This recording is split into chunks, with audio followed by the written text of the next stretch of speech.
Pinagpalang araw sa inyong lahat, lalong-lalo na po sa inyo, Kabanong. Ilalanin niyo na lamang po ako sa pangalang Rakim. Hindi ko tunay na pangalan. Ibabahagi ko lang po ang kakaibang karanasan ko nung ako ay namamalagi pa sa probinsya ng Romblon. Ang lugar kung saan nagsimula ang lahat. Isa lang po kong kargador sa bigasan na pagmamay-ari ng mayamang pamilya. Bukod dito ay utusan din ako sa mansyon. Yun lang kasi ang alam kong trabaho na may bibigay sa akin ng kahit na sino.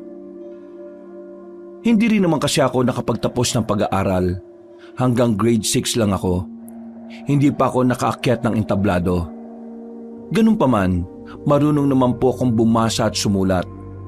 Ito ang bagay na may pagmamalaki ko kasi sa ganito rin ako mahusay. Pero ang kahusayan ko sa pagbabasa at pagsusulat ay wala namang halaga para sa iba. Para sa mayayamang kagaya ng mga amo ko, isa lamang akong mangmang. O Rakim, malakas na ang ulan. Umuwi ka na muna sa inyo, baka magkasakit ka pa. Hindi na po. Tapusin ko na lang po itong akutin na itong mga kahoy na ito. Baka kasi maabutan pa ni Doña Fatima malintikan na naman ako. Iwan mo na nga yan dyan. Ako na ang bahala. Ipapautos ko na yan sa iba. Maghapon ka nang nagbubuhat dyan eh. Hindi mo naman trabaho yan. Sa bigasan ka dapat at sa loob ng mansyon. Bakit ba kasi ikaw ang inutusan dyan? Nainis po kasi sa akin kanina si Doña Fatima.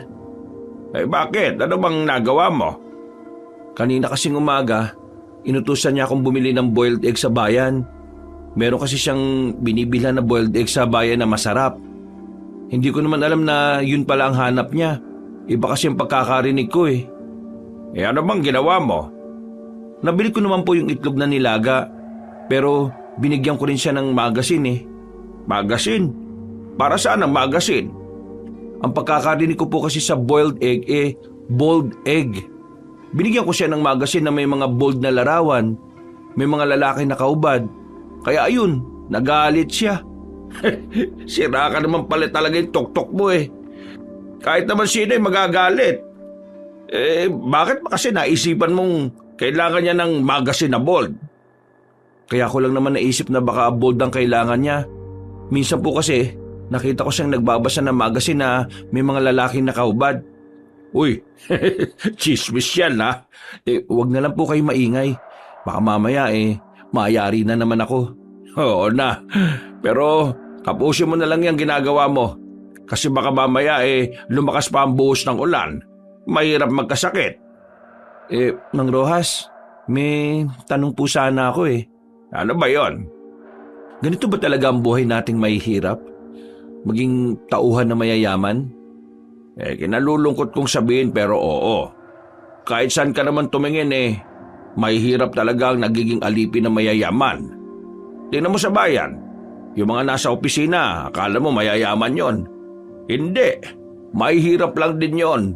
Ang mayaman yung boss nila. Tapos sila, tauhan lang din sila. Sa mundong ito, kung sino ang may pera, sila ang makapangyarihan. Kaya nga ikaw, mas maganda pa rin na mag-aral ka. Kasi balang araw, kakailanganin mo rin ng kaalaman. Lahat ng tanga sa mundo, pinagkakaisahan lang ng mga matatalino. Mag-aral? Hindi ko po alam eh. Pero parang hindi na rin po. Hindi na kasi akma sa edad ko. At isa pa, hindi ko rin naman kayang suporta ng sarili ko eh. Ang kailangan ko po sa buhay ay pera, hindi diploma. Kung yan naman ang pananaw mo, wala naman ako magagawa dyan. Ikaw yan eh. Sige po, tapusin ko na lang po itong paghahakot nitong mga kahoy na to. Ay di bale, sasabihan ko si Juan na tulungan ka na lang niya sa paghahakot para mapabilis ka. Ako, maraming salamat po. Nung oras na yon, Kabanong, ay hindi ko na lang inintindi ang pagod at ginaw. Ang tanging mahalaga na lang sa akin ay matapos na ang pinagagawa ni Doña Fatima. Gusto ko kasi makabawi noon dahil sa pagkakamaling nagawa ko. Pakiramdam ko kasi kapag nagkamali ako anumang oras ay matatanggal na ako sa trabaho. Mga dakong 5:00 ng hapon, Natapos na rin naman ang paghakot ng makakapal na kahoy na yon papunta sa bodega. Nagpahinga na muna kami ng kasama kong si Juan habang pinapanood ang malakas na ulan. Pasensya ka na ha. Naabala ka pa. Ako lang naman dapat ang gagawa nito eh. Pero nadamay ka pa. Uy, kanina ka pa nangingi ng pasensya. Hindi ka dapat ganyan. Ha? Kapag wala ka namang kasalanan, huwag kang hihingi ng pasensya. Kapag ganyan na ugali mo, lahat ng tao sa paligid mo, ikaw palagi ang sisisihin kapag may nangyaring hindi maganda. Kasi alam nilang handa ka namang humingi ng tawad palagi eh. Kaya huwag ganyan. Ganun ba yun? Wala ka bang magulang para gabayan ka? Magdadalawang buwan ka na rito pero parang napaka-inosente mo pa rin sa mundo eh. May mga magulang naman ako. Nasaan? Hindi naman ako isisilang sa mundo kung wala, di ba? Oo nga naman. Pero nasaan nga? Ang tatay ko, nung nakaraang taon umalis. Magtatrabaho daw sa Maynila pero hindi na bumalik eh. Nalaman ko na lang nitong nakaraan na nakakulong na dun. Kasong pagnanakaw. Yun, nalulong kasi sa sugal. Si mama naman, nakahanap ng bagong hotdog. White hotdog. Ano? White hotdog? Ibig kong sabihin, ang nanay ko nag-asawa ng bago, Amerikano. Dinala siya sa Amerika. Hindi na bumalik. Bumalik naman siya. Yun naman pala eh. Kaso, nakakahon. Ha? Anong nakakahon? Pinatay ang nanay ko sa Amerika. Gagi? Seryoso? Sino gumawa sa kanya nun? Yung sinamahan niya? Hindi. Yung asawa na kinakasama niya. Kabit pala nanay ko. Kaya nung June, inuwi rito sa Romblon ng bangkay niya, nakakahon na. Hindi ko na pinaburol. Nag-alok yung kapitan sa amin na ipakremate na lang. Di tinanggap ko na. Wala rin naman kasi pupunta sa burol ng nanay ko eh. Ay, pare sorry ah. Hindi ko alam na ganyan palang dinanas ng pamilya mo. Hindi ko na sana tinanong. Wala yun. Ayos na ako ngayon eh. Hindi. Alam kong hindi ka pa ayos. Wala pang 1 taon na mamatay ang nanay mo eh. Huwag kang magpanggap na ayos ka, no? Minsan, ayos lang din naman na umiiyak. Kasi para din naman pagtawa ang pag-iyak eh. Ang kaso, sa sobrang daming problemang nangyayari sa buhay ko, parang hindi ko na alam kung paano ilalabas ang emosyon ko eh. Maghihilom ka rin. Nakikita ko sa'yo na parang matatag kang tao eh. Ay, maiba nga tayo. Ayokong madagdagan pa ng luha mo yung malakas na ulan. Ako nga pala si Juan. Oo, lagi kang nababanggit ni Mang Roa sa akin. Ako naman si Rakim. Rakim pala pangalan mo. Akala ko dati kasi Sakim eh. Kung sabagay, magkatunog nga naman. Doon nagsimula ang pagkakaibigan namin ni Juan. Pero sa katunayan, matagal na rin kaming nagkikita sa asyenda. Pero hindi naman kami nakakapag-usap. Nang makilala ko siya, masasabi kong masaya naman siyang kasama. Kahit na papaano, meron din naman akong natututunan sa mga sinasabi niya. Makalipas pa ang mga araw, mas lalong sumama ang panahon. Malakas na ang hangin. Mabuti na lang at simentado ang kinalalagyan kong bahay. Bahayo ng negosyanteng si Mr. Long. Siya ang may-ari ng inuupahan ko. Pambihira naman buhay to.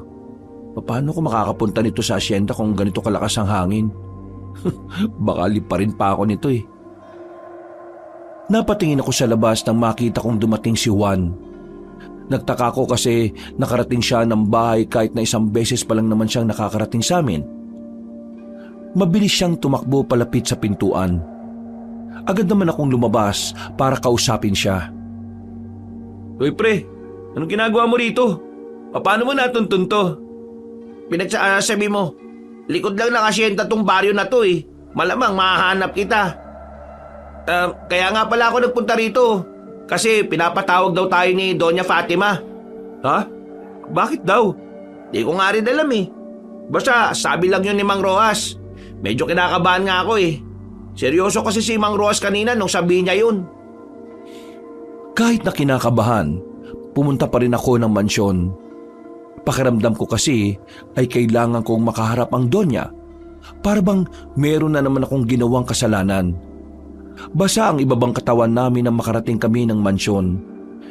Nasira-sira pa ang dala naming payong dahil sa lakas ng hangin. Tingnan mo tong dalawang estupido na ito. Magandang gabi po. Pinatatawag niyo daw po kami? Oo. Pinatawag ko kayo kasi may ginawa na naman kayong katangahan. Po? Ano pong nagawa namin? Sino nagsabi sa inyo na pakialaman nyo ang nakatambak sa bodega? Kaya nga doon ko pinalagay sa inyo ang mga kahoy kasi tambakan yon. Kahit na kailan, Rakim, hindi ka talaga nag-iisip. Tingin mo uutusan kitang ilagay ang mga kahoy doon kung ipapalis ko rin sa inyo? Pasensya na po, Doña Fatima. Ang sabi po kasi ni... Yung mga kahoy na yon, magagamit pa yon. Pwede pang gawing panggatong yon at gawing uling kapag natuyo. Pero dahil binabad nyo sa ulan, hindi na yun mapapakinabangan dahil mabubulok na. Sino ba kasi nag-utos sa inyo na makialam kayo, ha? Mama, ako nag-utos sa kanila. Napalingon kaming lahat nang marinig ang tinig na yon na nanggaling sa hagdanan. Nakita namin si Ma'am Sabel, ang nag-iisang anak ni Doña Fatima na halos kasing edad lang namin. Ako ang nag-utos sa kanila na ilabas sa mga kahoy doon. My dear, bakit mo naman pinalis sa mga kahoy doon? Mama, we need to clean the bodega. Namamahay na ang mga lamok doon. Kapag nagtambak pa tayo doon ng kahoy, mas lalo lang silang dadami. So I decided to alis that kahoy. Wala silang kasalanan. Ako ang nagsabi. Iniisip ko lang naman ang kalusugan nating lahat dito. Lalo ka na. Kapag marami ang lamok, mas mataas ang tsansa na magka-dengue. Kaya, ginawan ko na ng paraan bago pa mangyari ang bagay na yon. Oh my dear, you are so bright. Nako, buti na lang talaga at ang anak ko ang nag-utos sa inyo. Kasi kung iba, baka tinanggal ko na kayo sa trabaho. Pasensya na po ulit. Sige na, umalis na kayo. Yumuko na lang kami bilang pagbibigay galang. Naglakad na kami palabas ng mansyon. Nang makasilong kami sa ilalim ng pinakamalaking puno sa asyenda, hindi namin maiwasang hindi pag-usapan si Ma'am Sabel. Alam mo, sobrang bait ni Mang Sabel, no? Hindi siya gaya ng ibang anak na porke mayaman sila masama na ang ugali. Malakas ang kutob ko na baka hindi talaga sila mag-ina ni Doña Fatima. Kasi kung mag-ina sila, bakit ang sama ng ugali ni Doña Fatima? Baka kasi si Ma'am Sabel nagmana sa ugali ng ama niya. Mabait na nga, matalino't maganda pa. Parang lahat ng magagandang katangian ng isang babae nasa kanya na Kaya nga swerte siguro yung magiging nobyo nun, no? Parang crush ko na tuloy siya. Wala tayong pag-asa sa mga kagaya niya, Juan. Langit sila, lupa lang tayo. Kumbaga, gatas siya, libag tayo. Oo, Tek. Grabe ka naman sa libag. Hindi naman tayo malibag, no? Moreno lang tayo. Kahit na, iba talaga ang tingin ko sa mayayaman Pakiramdam ko, kaya may mayaman para pagdiinan ng mundo na merong mahihirap. Bah, lalim naman yan, pre. Alam mo, punta na lang tayo sa luguan ni Mr. Long. Nahihiya na ako kay Mr. Long O bakit? Pre, 1 buwan ang utang ko sa kanya sa upa. Wala pa akong maibigay. Ang baba kasi ng sahod natin sa mansyon Kahit ang hihirap ng trabaho. Mabait naman yan si Mr. Long. Hindi naman yata siya namimilit kapag wala pang pambayad Pero ayoko pa rin ng ganun. Pakiramdam ko nagiging abusado ako. Ikaw lang naman ang nag-iisip niyan Ang isipin mo na lang kasi, si Mr. Long, yung tipo ng tao na malawak ang pangunawa. Sa pagkakaalam ko kasi, nung nasa China pa yan si Mr. Long, galing din niya sa hirap. Kaya alam niya ang pakiramdam ng naghihikahos. Tara na, libre ko naman Gusto ko rin kasing magkape, saktong-sakto sa taglamig. Napapayag ako ni Juan. Kaya kahit na malakas ang hangin ay pinilit namin makarating sa lugawan ni Mr. Long. Hindi naman yun kalayuan sa asyenda. Ang asyenda kasi napapagitnaan ng 3 baryo, kaya hindi naman ganun kalayo. Pagdating namin doon, nakita namin si Mr. Long na hirap ayusin ang tolda na nililipad na ng hangin. Hindi naman kami nagdalawang isip na tulungan siya. May katanda na rin kasi si Mr. Long kaya hirap na rin siyang kumilos. Kayo pala dating. Nako, ako ba pwede tulong ninyo? Ako kasi hirap na ayos dito sa tolda. Ako gagalit na ako sa tolda na to eh. Sige po, kami na pong bahala ni Juan. Sumilong na po kayo sa kusina. Sige, salamat. Ako na bahala sa inyo, lugaw. Ginawa namin ni Juan ang makakaya namin para maayos ang tolda. Ilang sandali lang naman ay naipwesto na rin namin yon nang hindi na tinatangay. Basang-basa na kami noon. Pero sinabi na lang namin na naliligo kami para hindi naman makonsensya si Mr. Long. O sige, kayo po na dyan ha. Ako na bahala inyo, lugaw. Lahat lagyan ko naman pati itlog. Nako, sakto inyo natin kasi lamig panahon. Mr. Long, magbabayad po kami ha. Di po kami magpapalibre. Nako, bakit kayo babayad? Ako nga sabi libre sa inyo, lugaw, kasi ako tutulong ninyo. Nakakaya naman po kasi. Buena mano kami tapos libre. Ano naman? Mga iba nga gusto libre, pero wala namang gawa maganda. Kayo tutulong nyo ko eh. Kaya kayo dapat libre ko bilang pasasalamat. Kung yan ang gusto nyo, di sige po. Inilapag na ni Mr. Long ang kakainin naming lugaw. Kape na lang ang binayaran namin para hindi naman siya malugi. Gaya ng dati, wala pa ring nagbabago sa timpla ng lugaw ni Mr. Long. Sabi niya, minana niya pa ang estilo ng paglulugaw nila sa mga magulang niya. Pero noong nasa China daw sila, hindi naman daw mabenta ang ganong klase ng lugaw. Kumbaga doon, pangkaraniwang lugaw lang daw yon. Pero dito sa Pilipinas, masasabi kong panlaban sa ibang lugaw ang lugaw ni Mr. Long. Alam nyo, ako masayain nyo pagkakaibigan. Wala pa po kaming 2 linggo magkaibigan eh. Bakit naman kayo masaya? Kasi ramdam ko kayo pareho kayo mabuti. Kapag 2 magkaibigan pareho mabuti, mabuti palagi nagagawa sa ibang tao. Mas haba pagkakaibigan, mas dadami pinagsamahan. Mabuti na lang po, nakipagkaibigan nga sa akin tong si Juan eh.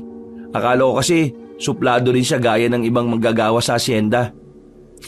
Ano akala mo sa akin? Artista na hindi namamansin? Eto lang payo sa inyo ha. Kung gusto nyo tagal pagkakaibigan nyo, dapat kayo pareho gusto pakinggan opinion bawat isa. Oo, tama po kayo dyan, Mr. Long. Mas magiging maganda talaga ang samahan kapag pinakikinggan ng isa't isa at may maayos na pagkakaunawaan. Natigil lang ang usapan namin ng mga sandaling yon nang biglang may sumilong na lalaking mahabang buhok. Magulo ang damit. Kahit na basang-basa na siya ng ulan, nakadikit pa rin sa balat niya ang grasa. Siya ang kilalang pulubi sa baryo. Pagala-gala lang siya sa kung saan. Humihingi ng pagkain kung kani-kanino. Kung ano-ano rin ang sinasabi niya. Kapag may nilalapitan siya, lagi niyang sinasabi na meron daw aswang na paparating. May aswang daw na matagal nang gustong makabalik sa mundo. Basta, ang dami niyang sinasabi tungkol sa aswang kabanong. Binigyan na lang siya ni Mr. Long ng lugaw para tumigil na siya sa kakadaldal. Napapailing na lang kaming 2 ni Juan. Pero sa utak ko, tila nagkaroon ako ng kaunting interes tungkol sa mga aswang. Medyo may waga kasi para sa akin na yun ang sinasabi ng isang pulubi at baliw na gaya ng lalaking nasa gilid namin. Ang sabi nila, minsan daw ang mga lumalabas sa bibig ng isang taong tinuturing na wala sa katinoan, may mga pagkakataon na may basihan talaga. Tumingin sa amin ang baliw at ngumiti na para bang nakikilala niya kami. Ang sabi nila, Dating nagtatrabaho daw yan sa asyenda. Pepe ang pangalan niya. Nabaliw daw yan nung pinasok yung bahay nila ng mga armadong lalaki. Kinuha yung anak. Yung asawa naman pinagsamantalaan. Tapos pinatay. Wala siyang nagawa kasi wala naman siya nung gabing yun eh. Ewan ko lang pero yan ang kwentong narinig ko sa mga matatanda. Grabe naman pala yung pinagdaanan niya, no? Kahit naman siguro sino, masisiraan din ng ulo kapag nawala yung dalawang minamahal niya sa buhay eh.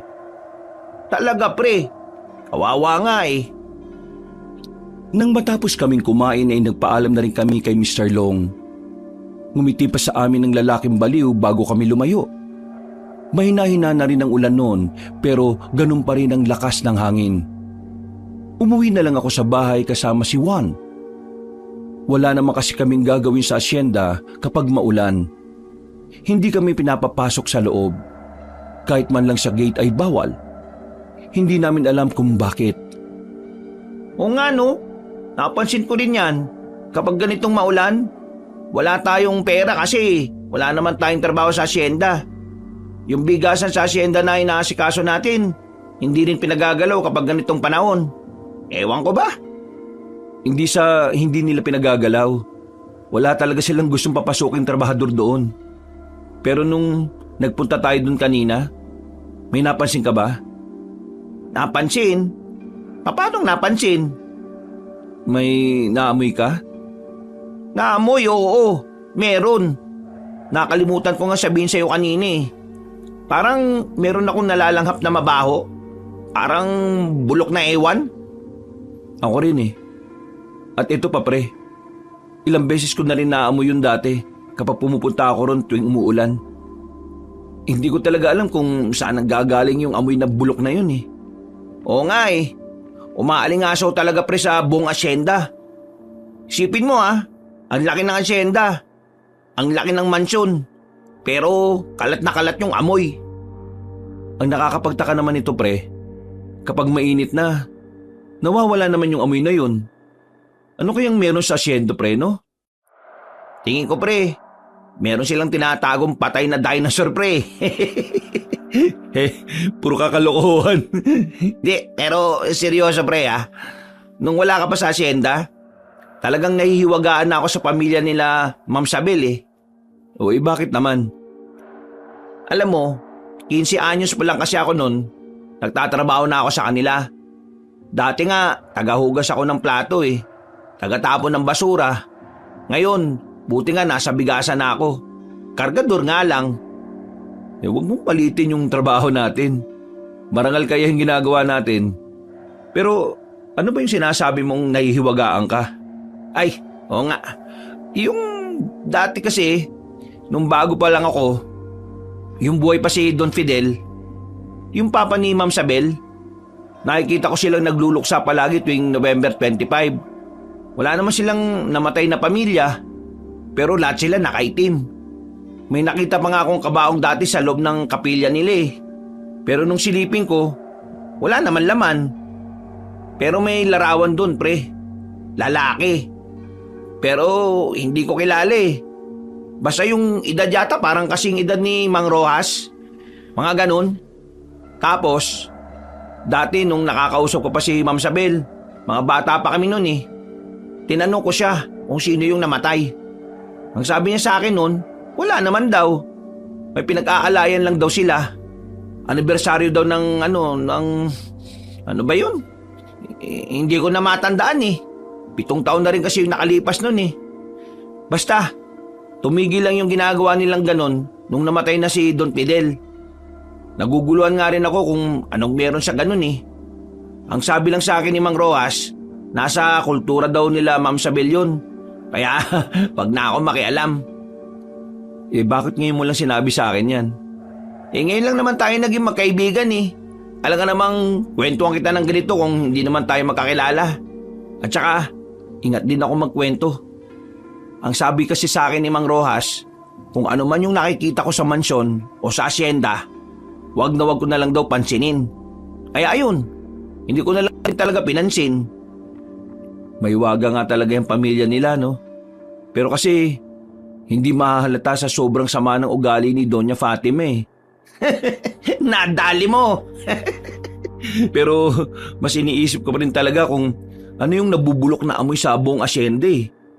Ang yaman-yaman nila tapos hindi man lang sila gumawa ng paraan para mawala yung nangangamoy na yun. Ang nakakapagtaka pa nga dyan, parang lahat ng tauhan nila sanay na sa amoy. Siguro, nag-training sila sa mundo ng utot. Sana tumigil ng ulan, no? Kailangan ko nang makapagbayad kay Mr. Long. Isa pa, ubos na rin ang panggastos ko. Kakauti na lang natitira. Mga ilang sandali lang ay umalis na rin muna si Juan para umuwi sa bahay nila.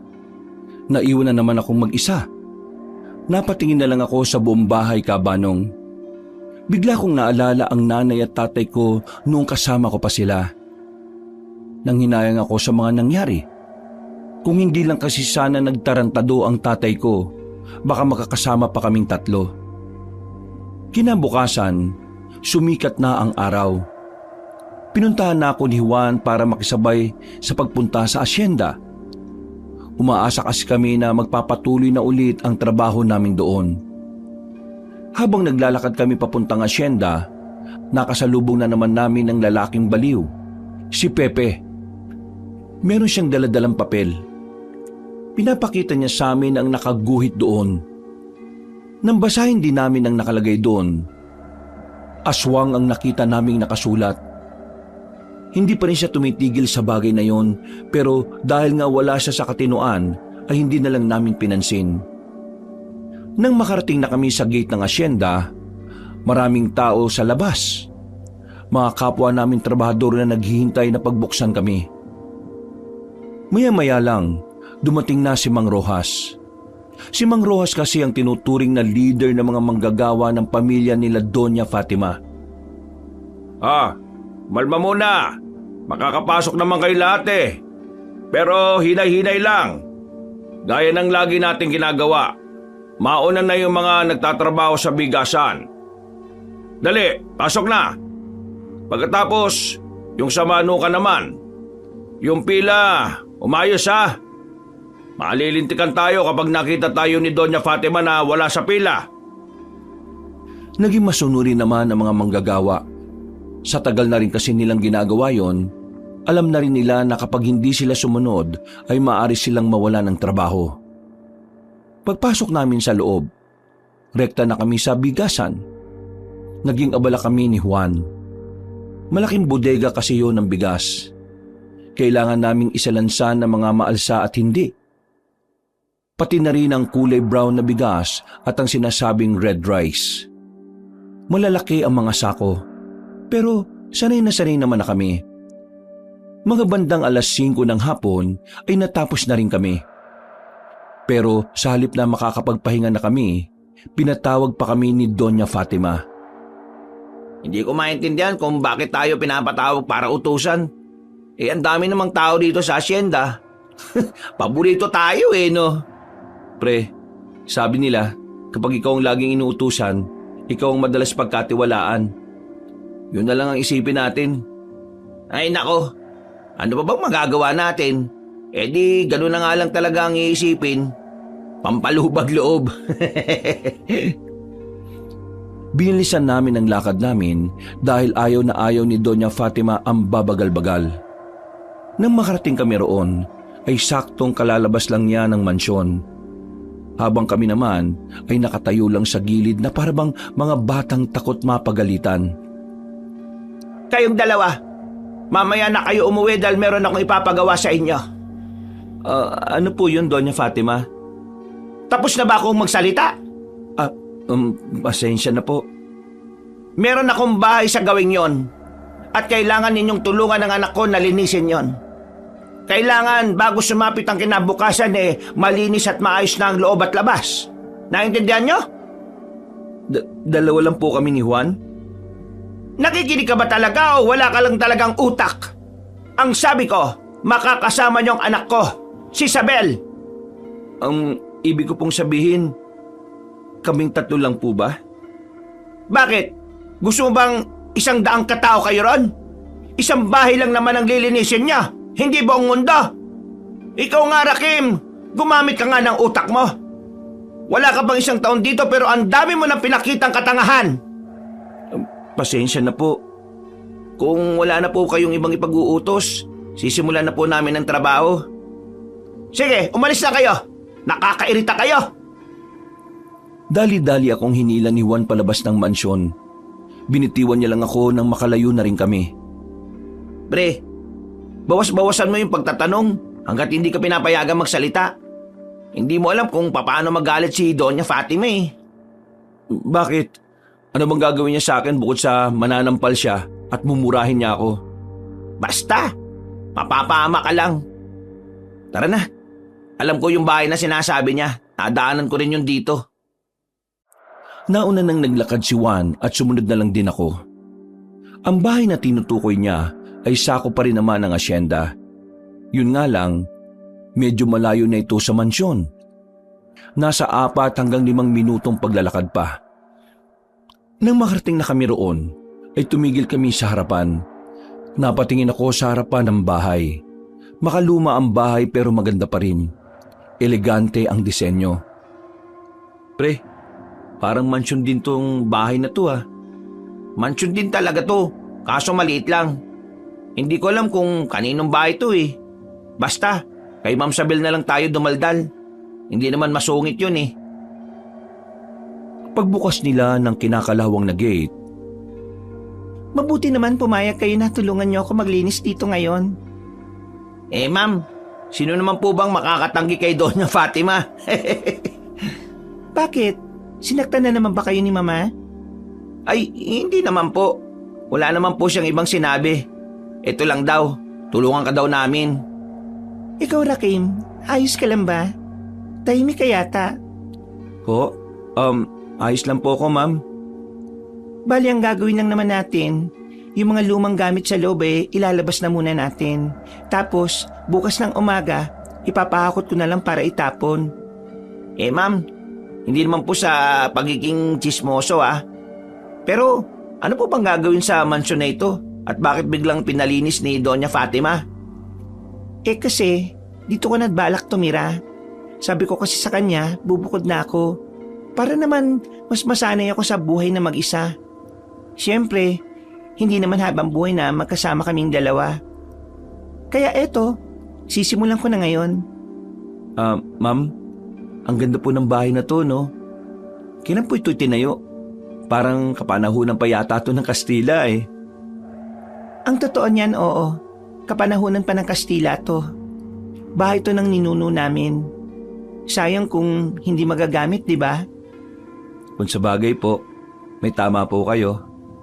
Saan? Sa utak? Ay, ma'am, marunong din pala kayo magbiro Akala namin masama rin ang ugali ninyo eh. Uy, pre! Ay, ayos lang naman. Mas gusto ko nga yung mga taong honest At least, alam ko na ang tingin nyo kay Mama masama ang ugali. Hindi naman ako magagalit sa inyo kasi nagsasabi naman kayo ng totoo. Sinasabi niyo po bang maging kayo nasasamaan din ng ugali sa Donya? Oo naman. Ako ang anak kaya akong mas nakakakilala sa kanya. Pero tinitiis ko na lang. Kaming dalawa na lang naman kasi sa buhay Wala namang kinikilalang kamag-anak dahil lahat sila pera lang ang habol sa amin. Oh, tara na. Kilos na tayo. Bandang 6:00 na kami nakapagsimula nun.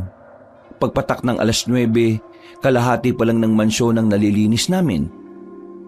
Kahit kasi hindi yun kasing laki ng mansyon ni Doña Fatima, hindi namin pwedeng ikaila na malaki rin talaga ang bahay na yon. Ang dami pang gamit na nakatambak.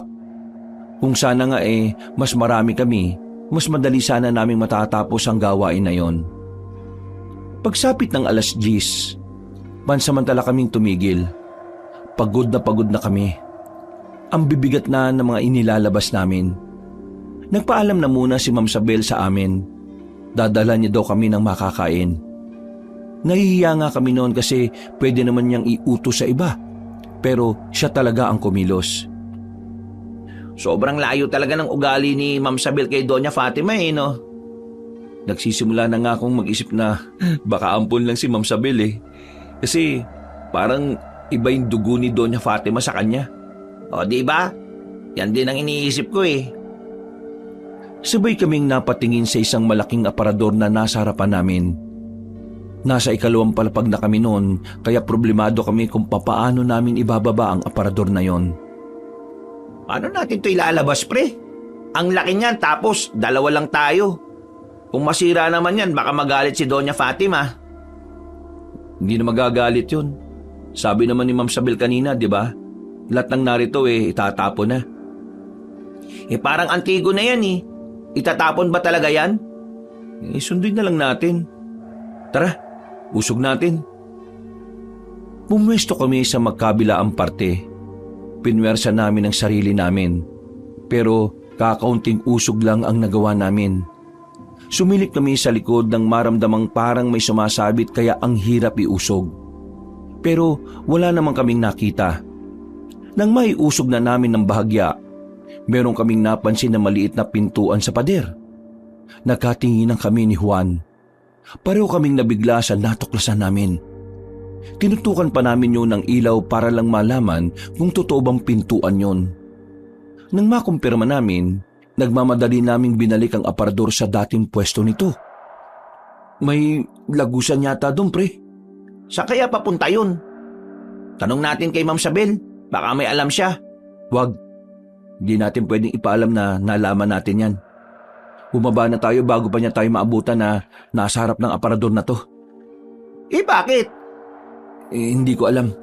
Baka mamaya may tinatago silang mahalagang bagay dyan. Tapos nalaman natin. Mapagbibintangan tayo kapag nawala yung kung ano mang nililihim nila dyan. Tara, bilis. Umalis na tayo. Bumaba na lang kami sa sala, Kabanong. Umupo na lang muna kami sa hagdanan at nagkunwaring nagpapahinga lang. Mga ilang sandali lang, may daladala ng tray si Ma'am Sabel na may laman na pagkain. Ay, siya nga pala. Yung kwarto sa dulo sa taas. Huwag yun ang pakialaman. Mabigat kasi ang aparador eh. Sa iba ko nalang papabuhat. Antigo kasi yon. Baka mamaya masira. Masisi na naman kayo ni Mama. Ganun po ba? Mabuti na lang po hindi po namin ginalaw. Mukha kasing mamahalin eh. Naiba na ang usapan ng magkwento ng kung ano-ano si Ma'am Sabel. Habang nakakausap namin siya sa paraang parang pantay-pantay lang kami. Unti-unti kong napapansin ang kabutihan ng kanyang kalooban. Inaamin ko noon na talagang maganda si Ma'am Sabel at kahit sino sigurong lalaki ay magkakagusto sa kanya. Pero masumanga ako sa taglay niyang kabaitan. Hanggang sa lumipas na nga ang mga araw. Mas napapadalas na ang pag-uusap naming dalawa. Kahit may mautusan naman siyang iba, ako ang tinatawag niya para lang pumunta sa bahay niya at dalhin ang kanyang kailangan. Dumaan ang ilang buwan, tuluyan na nga kaming naging malapit sa isa't isa. Wala siyang kaalam-alam na higit na sa pagkakaibigan ng turing ko sa kanya. Bagay na gusto ko sanang sabihin sa kanya. Pero dahil sa sobrang layo ng agwat ng buhay namin, nawawalan ako ng lakas ng loob na umamin sa kanya. Delikado ka dyan, pre. Kapag nalaman ni Doña Fatima yan, nako, mayayari ka talaga sa kanya. Hindi naman malalaman kung hindi mo sasabihin Baliw ka ba? Madalas nga kayong magkasama, di ba? Lagi na rin kayong nag-uusap at nagpupunta ka rin lagi sa kabilang mansyon. Paano kung may makaalata sa'yo? Nag-iingat naman ako. Noong nakaraan nga magkasama kaming nanood ng movie sa kwarto niya. Wala namang Ano? Magkasama kayo sa iisang kwarto? Ano, nakasarado pinto? Oo, nakasarado. Tapos? Anong tapos? Buwang ka ba? Walang nangyari? Pinagsasasabi mo. Malamang wala. Nanood nga lang kami. Tsaka, kaibigan lang din naman yata ang tingin niya sa akin Ay nako, tanga ka na talaga. Hindi na ganun turing niya sa'yo. Sinong babae ang papapasukin ng isang lalaki sa kwarto niya kung kaibigan lang ang turing niya? Tapos kayong dalawa lang? Ano bang gusto mong paratingin? May gusto rin sa'yo si Ma'am Sabel. Hindi na ako nakapagsalita noong mga oras na yon, Kabanong. Bigla na lang nag-init ang buong mukha ko. Sobrang saya ko pero di ko magawang magdiwang. Iniisip ko kasi na baka nagkakamali lang na inaakala si Juan. Kasi isa lang naman akong hampas lupa na umiibig sa langit. Kinagabihan, nagkaroon na ako ng lakas ng loob para sabihin kay Ma'am Sabel ang tunay kong nararamdaman. Nagpasama pa ako kay Juan. Kung tutuusin, bawal na kami sa loob ng asyenda kapag tapos na ang trabaho namin. Pero nilabag ko ang kautusan na yon para lang makausap ang babaeng minamahal ko. Pre, handa ka na bang maging makapal ang mukha mo? Oo naman, handang-handa na ako. Hindi na ako magsasayang pa ng oras. Wala akong pakialam kung tatanggapin niya yung sasabihin ko o hindi. Ang malaga na lang sa akin malaman niya. Nang malapit na kami sa bahay ni Ma'am Sabel, napatingin kami nang makita namin pumasok si Mang Roa sa mansyon. Nagtaka kaming dalawa. Hindi naman kasi namin nakikita si Mang Roas doon kahit na kailan. Yun ang unang beses. Sa isip-isip namin, baka may gagawing kabastusan si Mang Rojas kay Ma'am Sabel. Sinundan namin siya roon. Hindi naman kasi lingid sa kaalaman namin na may pagkamahilig din naman pala si Mang Rojas. Pumasok kami sa loob. Nakabukas ang pintuan sa sala kaya dali-dali kaming tumakbo pa loob. Marahang kaming umakyat sa hagdanan. Naririnig namin ang yabag ng paa ni Mang Rojas na nanggagaling sa pinakadulong silid, sa kwarto kung saan naroon ang antigong aparador. Mang Rojas, anong ginagawa niyo rito? Nanlaki ang mga mata ni Mang Rojas. Hindi niya inakala na makikita namin siya sa ganoong kalagayan. Tumingin-tingin muna siya sa labas at saka sinarado ang pinto. Sandali, makinig kayo. Hindi to gaya ng naiisip nyo, ha? Wala akong masamang balak kay Ma'am Sabel. Wala rin akong balak na magnakaw. Kung ganon, bakit ka nandito? Wala yata si Ma'am Sabel dito sa bahay Sinadya mo bang wala siya para makapasok ka? Mang Rojas, hindi ganyan na pagkakakilala ko sa iyo, ha? Mga siraulo, hindi ako masamang tao. Pakinggan niyo muna kasi ako. O sige, bilisan mo lang Mang Rojas, kasi baka dumating na si Ma'am Sabel. Narinig ko, bukas pa ang pag-uwi niya. Kaya nga ako naglakas loob pumunta dito, dahil dito. Sa aparador na yan? Pwede mo namang arborin kay Ma'am yan Siraulo, hindi dahil sa aparador na yan. Ang tinutukoy ko ay yung nasa likod niyan. Teka, alam nyo rin? Rin? Ibig sabihin may alam rin kayo? Mang Rojas, kami naglinis dito. Kaya nalaman din namin yan nung nakaraan pa. Hindi nga pinatanggal ni Ma'am Sabel yan kasi, alam niya ang bagay na ito.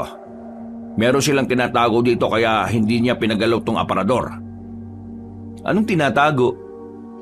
Kaya nga ako nandito para alamin matanong muna namin, saan mo naman nalaman to? Matagal na ako rito, Juan. Alam mo yan. At sa tagal ko na rito, ilang beses ko nang narinig sa mga naging kasabayan ko ang tungkol sa lagusan na ito. Pero dati, hindi ko lang talaga alam kung nasaan. Pero kahapon, nalaman ko. Meron ako nakitang libro sa basurahan sa likod ng bodega. Burado na ang pamagat, pero may mga nakita ko mga imahe ng halimaw. Pero ang nakapukaw ng atensyon ko, yung pattern ng lagusan. Ang sabi sa pattern, nasa isang mansyon ng isang lagusan. Dalawa lang naman ang mansyon dito, kaya ito agad ang naisip ko. Anong gagawin mo ngayon? Papasok ka dyan? Oo, aalamin ko kung anong meron dito. Para saan pa taalamin mo? Baka mamaya mapahama ka pa. Matagal na ako nagdududa kung anong tinatago ni Doña Fatima at bakit parang hindi nauubos ang yaman niya. Tingin ko oras na para malaman ko kung ano yon. Mang Rojas, nilalagay mo lang sa peligro buhay niyo Alam niyo naman kung anong kayang gawin ni Doña Fatima. Wala akong pakialam kung ikapahama ko pa ito. Ang mahalaga sa akin ay kung paano ko ibubunyag ang mga iligal na gawain ng Donya. Kung meron man, masyado na niyang pinagre-renahan itong bayan natin. Nabigla kami ni Juan sa mga pinagsasabi niya. Hindi kasi namin inakala na may lihim din pala siyang galit kay Doña Fatima. Nung oras na yon, dahil na rin sa kuryosidad naming dalawa ni Juan, tinulungan namin si Mang Rojas na itulak ang aparador. Mga ilang sandali lang, nakita na rin namin ang pintuan. Ang kaso, may kandado pala yon. Nasaan na mga pamalo rito? Dali! Samantalay na natin habang bukas pa ang uwi ni Isabel. Nagmamadaling kinuha ni Juan ang maso. Nang hampasin na ni Mang Rojas ang kandado, ay agad din naman itong nasira. Mabilis na binuksan ni Mang Rojas ang pintuan. Pagtapat namin ng flashlight, nakita namin ang hagdanan pa ibaba. Nakita rin namin na may pindutan ng ilaw sa gilid. Kaya agad na rin namin binuksan yon para maliwanag. Mang Rojas, tama ba talaga itong gagawin natin? Maraming kababayan natin ang naghihirap dahil sa mababang pasahod ni Doña Fatima. Ngayon, ginagawa lang natin to para sa mga kababayan natin kaya walang mali rito. Kinakatakot ko lang, paano kapag may nakaalam nitong gagawin natin? May makakaalam nito kapag isa sa atin ang nagsalita. Tayong tatlo lang ang nakakaalam. Habang wala pa si Isabel, ligtas tayo. Tara, bumaba na tayo. Bilisan lang natin. Nagmamadali naming tinahak ang hagdan pababa. Mga 7 feet yata ang binaba namin saka namin narating ang hallway. Sa bawat pader, may mga lampara na nakadikit pero di naman nasisindihan. Buti na lang ay may ilaw na. Kung ano man ang malalaman natin dito, huwag nyo na munang ipapaalam sa iba. Tayo-tayo lang muna. Naintindihan nyo ba ako? Tumangot-tango na lang kami. Sa pagpapatuloy namin, napatigil kami nang may madaanan kaming pintuan na kulay itim. Walang kahit na anong disenyo ang pintuan. May kandado rin yon. Pinalo agad ni Mang Rojas ang kandado kaya nasira. Pagtulak namin ng pintuan, kinapakapapa ni Mang Rojas ang pindutan ng ilaw sa gilid. Nang magliwanag ay nakita namin doon ang iba't ibang larawan ng mga sinaunang tao. Base sa mga itsura nila, parang kapanahunan ng mga Kastila ang forma at ayos na muka. Mang Rojas, ano sa tingin niyo mga to? Hindi ko rin alam eh. Baka mga kamag-anak ko ang kanila. Hindi. Malabo. Tingnan niyo mga ilong ng mga nasa larawan. Ang tatangos ng ilong. Si Doña Fatima, pango. Pinoy na Pinoy ang ilong. Si Ma'am Isabel, matangos ang ilong kasi nagmana kay Don Fidel.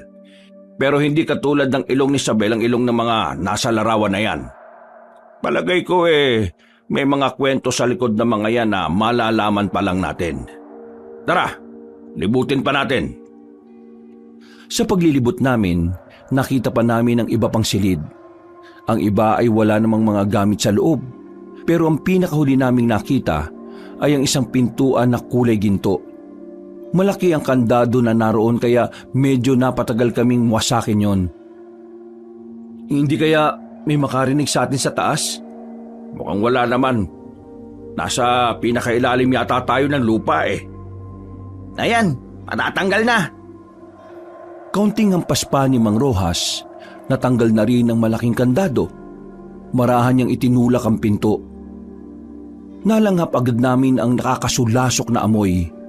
Ang amoy na kagayang-kagaya ng amoy na kumakalat sa buong asyenda kapag maulan. Nang paliwanagin na namin ang silid na yon, mas kinuwindang namin ang bumungad. Para kaming nasa morgue. May mga nakalatag na katawan sa mga lamesang nakahilera. At ang nakapukaw sa amin ng atensyon ay ang isang namumukod tanging nasa gitna. Isang bangkay ng matandang lalaki na hindi inaagnas at nakalagay pa sa malaking aquarium. Mga patay ba to? Pero tingnan nyo, hindi naman sila inaagnas. Bakit ganito? Hindi naman mga tao ang nandito. Hindi mga tao? Anong ibig niyo sabihin, Mang Rojas? Naglakad kami palapit. Isa-isa kong tiningnan ang mga katawan ng mga nakahiga sa mahahabang lamesa. Nang makita namin ang malapitan ng mukha nila, doon na namin nakumpirma na hindi nga talaga tao ang mga naroroon. Iba ang hugis ng kanilang mukha. Iba rin ang anyo. Mahaba at makakapal ang kuko. Pero nang marating namin ang nasa aquarium, tingin namin ay yun mismo ang kanilang pinuno. Iba kasi ang suot. magara, mukhang mamahalin. Marami ding alas sa katawan. Teka, ibig ba nitong sabihin, aswang si Doña Fatima at si Ma'am Sabel? Parang ang labo. Kung aswang sila, bakit kumakain sila ng mga kontra sa aswang? Ngayon, naiintindihan ko na. Ang alin, Mang Rojas? Naiintindihan ko na kung bakit ayaw noon ni Doña Fatima na pag-usapan ng mga aswang. Ito palang tinatago nila. Pero sa tingin mo, Mang Rojas, aswang ba sila o hindi? Hindi sila aswang. Hindi aswang ang mag-ina. Ano to mga to? Baka mamaya kamag-anak nila mga to. Totoo pala ang maalamat na kwento ng matatanda noon. Na ano? Ito naman si Mang Rojas pabitin pa eh. Baka mamaya may makaalam na nandito tayo. Ang alamat na kwento noon dito sa Romblon. May isang angkan na mga aswang na siyang naghahari-harian noong panahon ng pananakop ng mga Kastila. At itong mga aswang na ito, may pinagkakatiwalaan silang isang angkan ng mga tao. Parang magkaibigan yatang dalawang angkan. Angkan ng tao at angkan ng aswang. Ang pagkakaalam ko pa, pagtapos ng gera, bigla na lang nawala ang mga aswang. Ang sabi ng iba, napatay na raw ng mga antingero. Pero wala namang nakapagpatunay. Pero mga magulang ko, hinala nila na itinago sila ng kaibigang angkan ng mga aswang. At hindi ko alam na ang angkan pala na yon ay ang angkan ni Doña Fatima. Sinasabi niyong itong mga aswang at ang pamilya nila Doña Fatima magkakaibigan? Iyon ang pagkakaunawa ko. Nakita niyo naman, di ba? Nandito ang mga katawan ng mga aswang. Pero bakit hindi sila inaagnas? Ganun ba talaga kapag aswang? Lahat ng may buhay sa mundong ito ay nabubulok o naaagnas balang araw. Pero itong mga nasa harapan natin, hindi sila maaagnas dahil malamang sa malamang, buhay pa ang mga ito. Nang sabihin niyo ni Mang Rojas ay agad na dumaloy ang kilabot sa buong sistema namin ni Juan. Bigla kong nilamig. Naramdaman ko na lang ang pagtatayuan ng mga balahibo ko. Kung buhay pa pala ang mga to, anong ginagawa natin dito? Huwag kayong mag-alala. Mukha namang hindi sila babangon. Kasi kung nakakabangon ang mga yan, di dapat matagal na nilang ginawa. Tingin ko, may nangyari sa kanila kaya matagal silang nakatulog. Kapag nagising ang mga yan, baka malagay sa kapahamakan ng mga tao. Kaya dapat umalis na tayo rito. Baka mamaya tayo pa maging dahilan kung bakit sila bumangon. Ngayon alam ko na kung saan nakalagay ang aswang na to. May sasakutuparan ko na rin ang matagal ko nang pinapangarap. May sinasabi ba kayo, Mang Rojas? Ha? Wala. Binabasa ko lang itong mga pangalan. Nang tingnan namin ang pangalan ng aswang na nasa malaking aquarium, ay nabasa namin doon ng pangalang Lakay. Siya lang ang nag-iisang may pangalan. Ang iba, wala na. Mang Rojas, umalis na tayo dito. Kinakabahan na ako dito Talagang aalis na tayo rito. Lalabas na sana kami ng silid na yon nang mapansin naman namin ang isa pang pintuan sa dulong bahagi ng kwarto. Lumapit kami roon. Malakas ang kutob namin na ang pintuang yon ay maaaring papunta pa sa isang lagusan. Pero hindi na kami nagtangka pang buksan yon. Mas inuna na lang naming umalis doon. Nakabalik naman kami sa mansyon. Walang nakakita sa amin. Kaya dali-dali na naming binalik ang aparador. Ang pinakababahala na lang namin ay kung sakaling mapansin na wasak ang mga kandado. Basta, walang nangyari Wala tayong nakita. Wala tayong nalaman at higit sa lahat, walang aswang. Hindi pwedeng malaman na mag-ina na nanggaling tayo ron.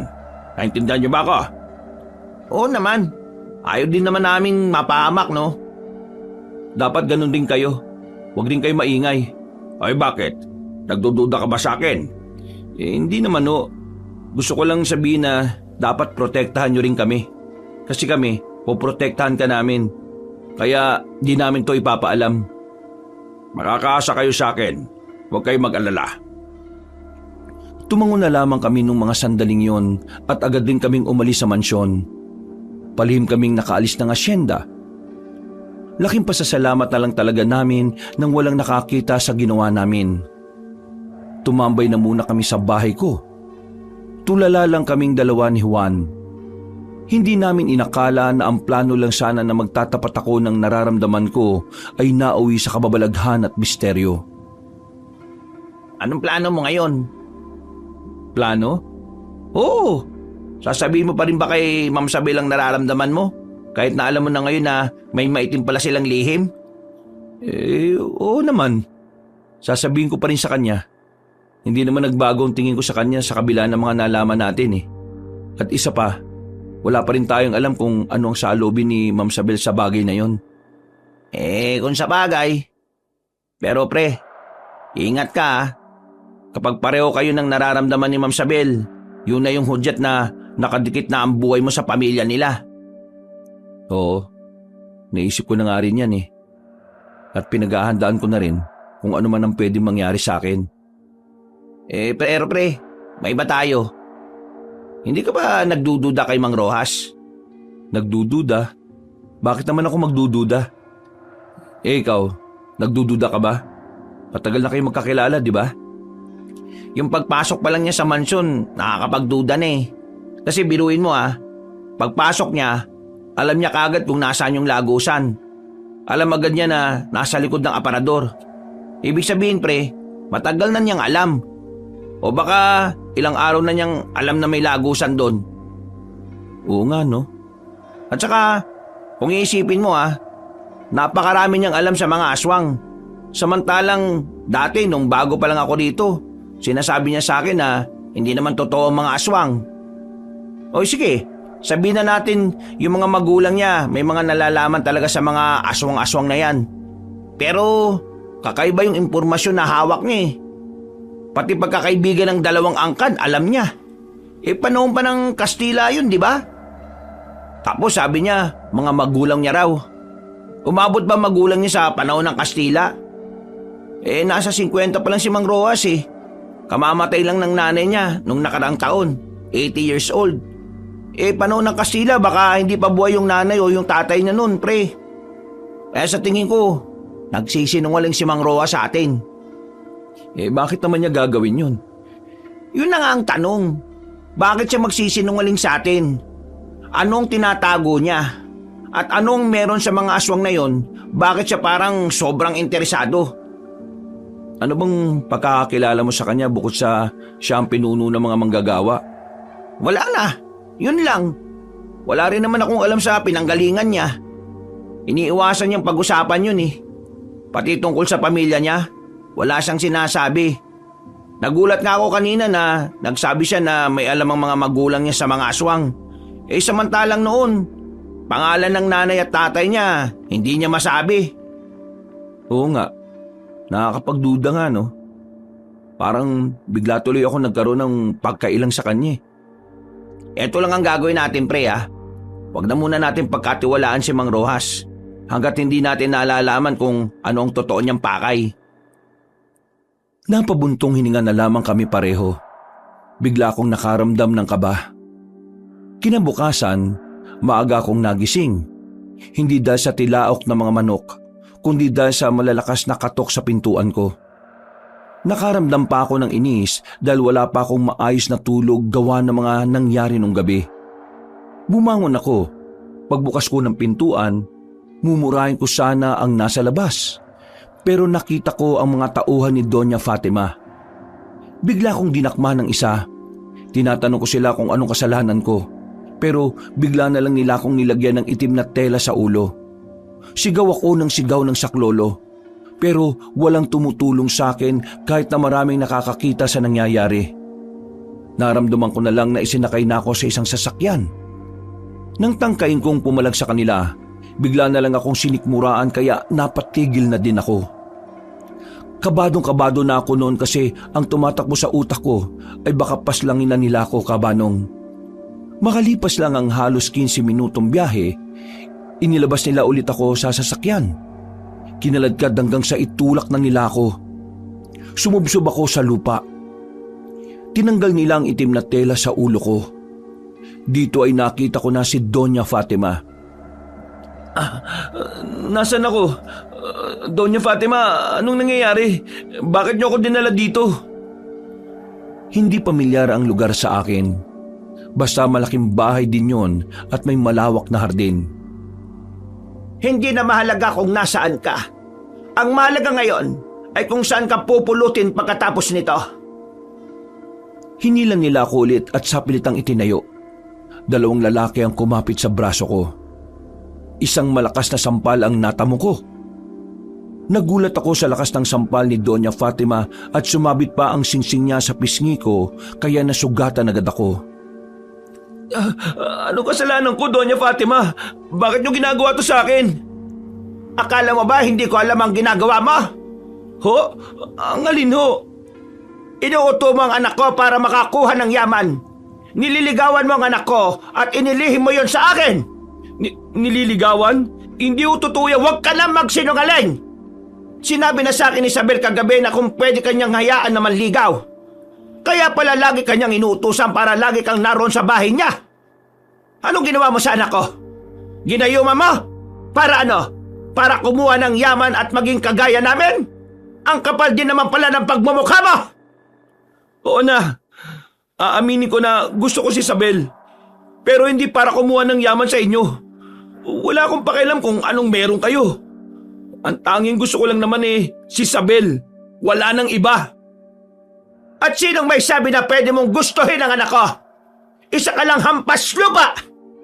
Matagal ko nang sinabi sa lahat na walang sino mang mababa ang pwedeng lumapit kay Isabel. Bakit ba ang baba ng tingin nyo sa mahihirap? Bakit ba ganyan kayo sa mga tao? Tao rin naman kayo Mahirap bang pahalagaan ang buhay ng iba? At bakit napakadali lang para sa inyong manakit, manghamak at mangutya? Huwag mo na akong dramahan. Para sa akin, ang mga kagaya mo ay anay ng lipunan. Mga linta. Didikit kung saan may mahihigop na dugo. Hindi ko hahayaan na gawin mo yon sa anak ko. Buka lang nararamdaman ko para kay Isabel. Mabuti ang intensyon ko sa kanya. Wala akong pakialam sa intensyon mo! Kung wala kang kayamanan na kagaya ng sa amin, wala kang karapatang magmahal ng kagaya ng anak ko. Naintindihan mo ba ka? Sana lang talaga madala nyo sa hukay ang yaman ninyo. Sana mailigtas kayo ng yaman nyo sa lahat ng paparating na kapahamakan. Anong sabi mo? Sa puntong ito, nakita kong nanlisik ang mga mata niya sa akin. Galit na siya. Sinenyesan niya na ang mga tauhan niya. Ilang sandali lang, pinagsisisi pa at pinagsusuntok niya ako. Noong mga sandaling yun, kabanong ramdam ko nang yun na ang huling sandali ko sa mundo. Base sa ginagawa ng mga tauhan niya, wala silang balak na buhayin ako.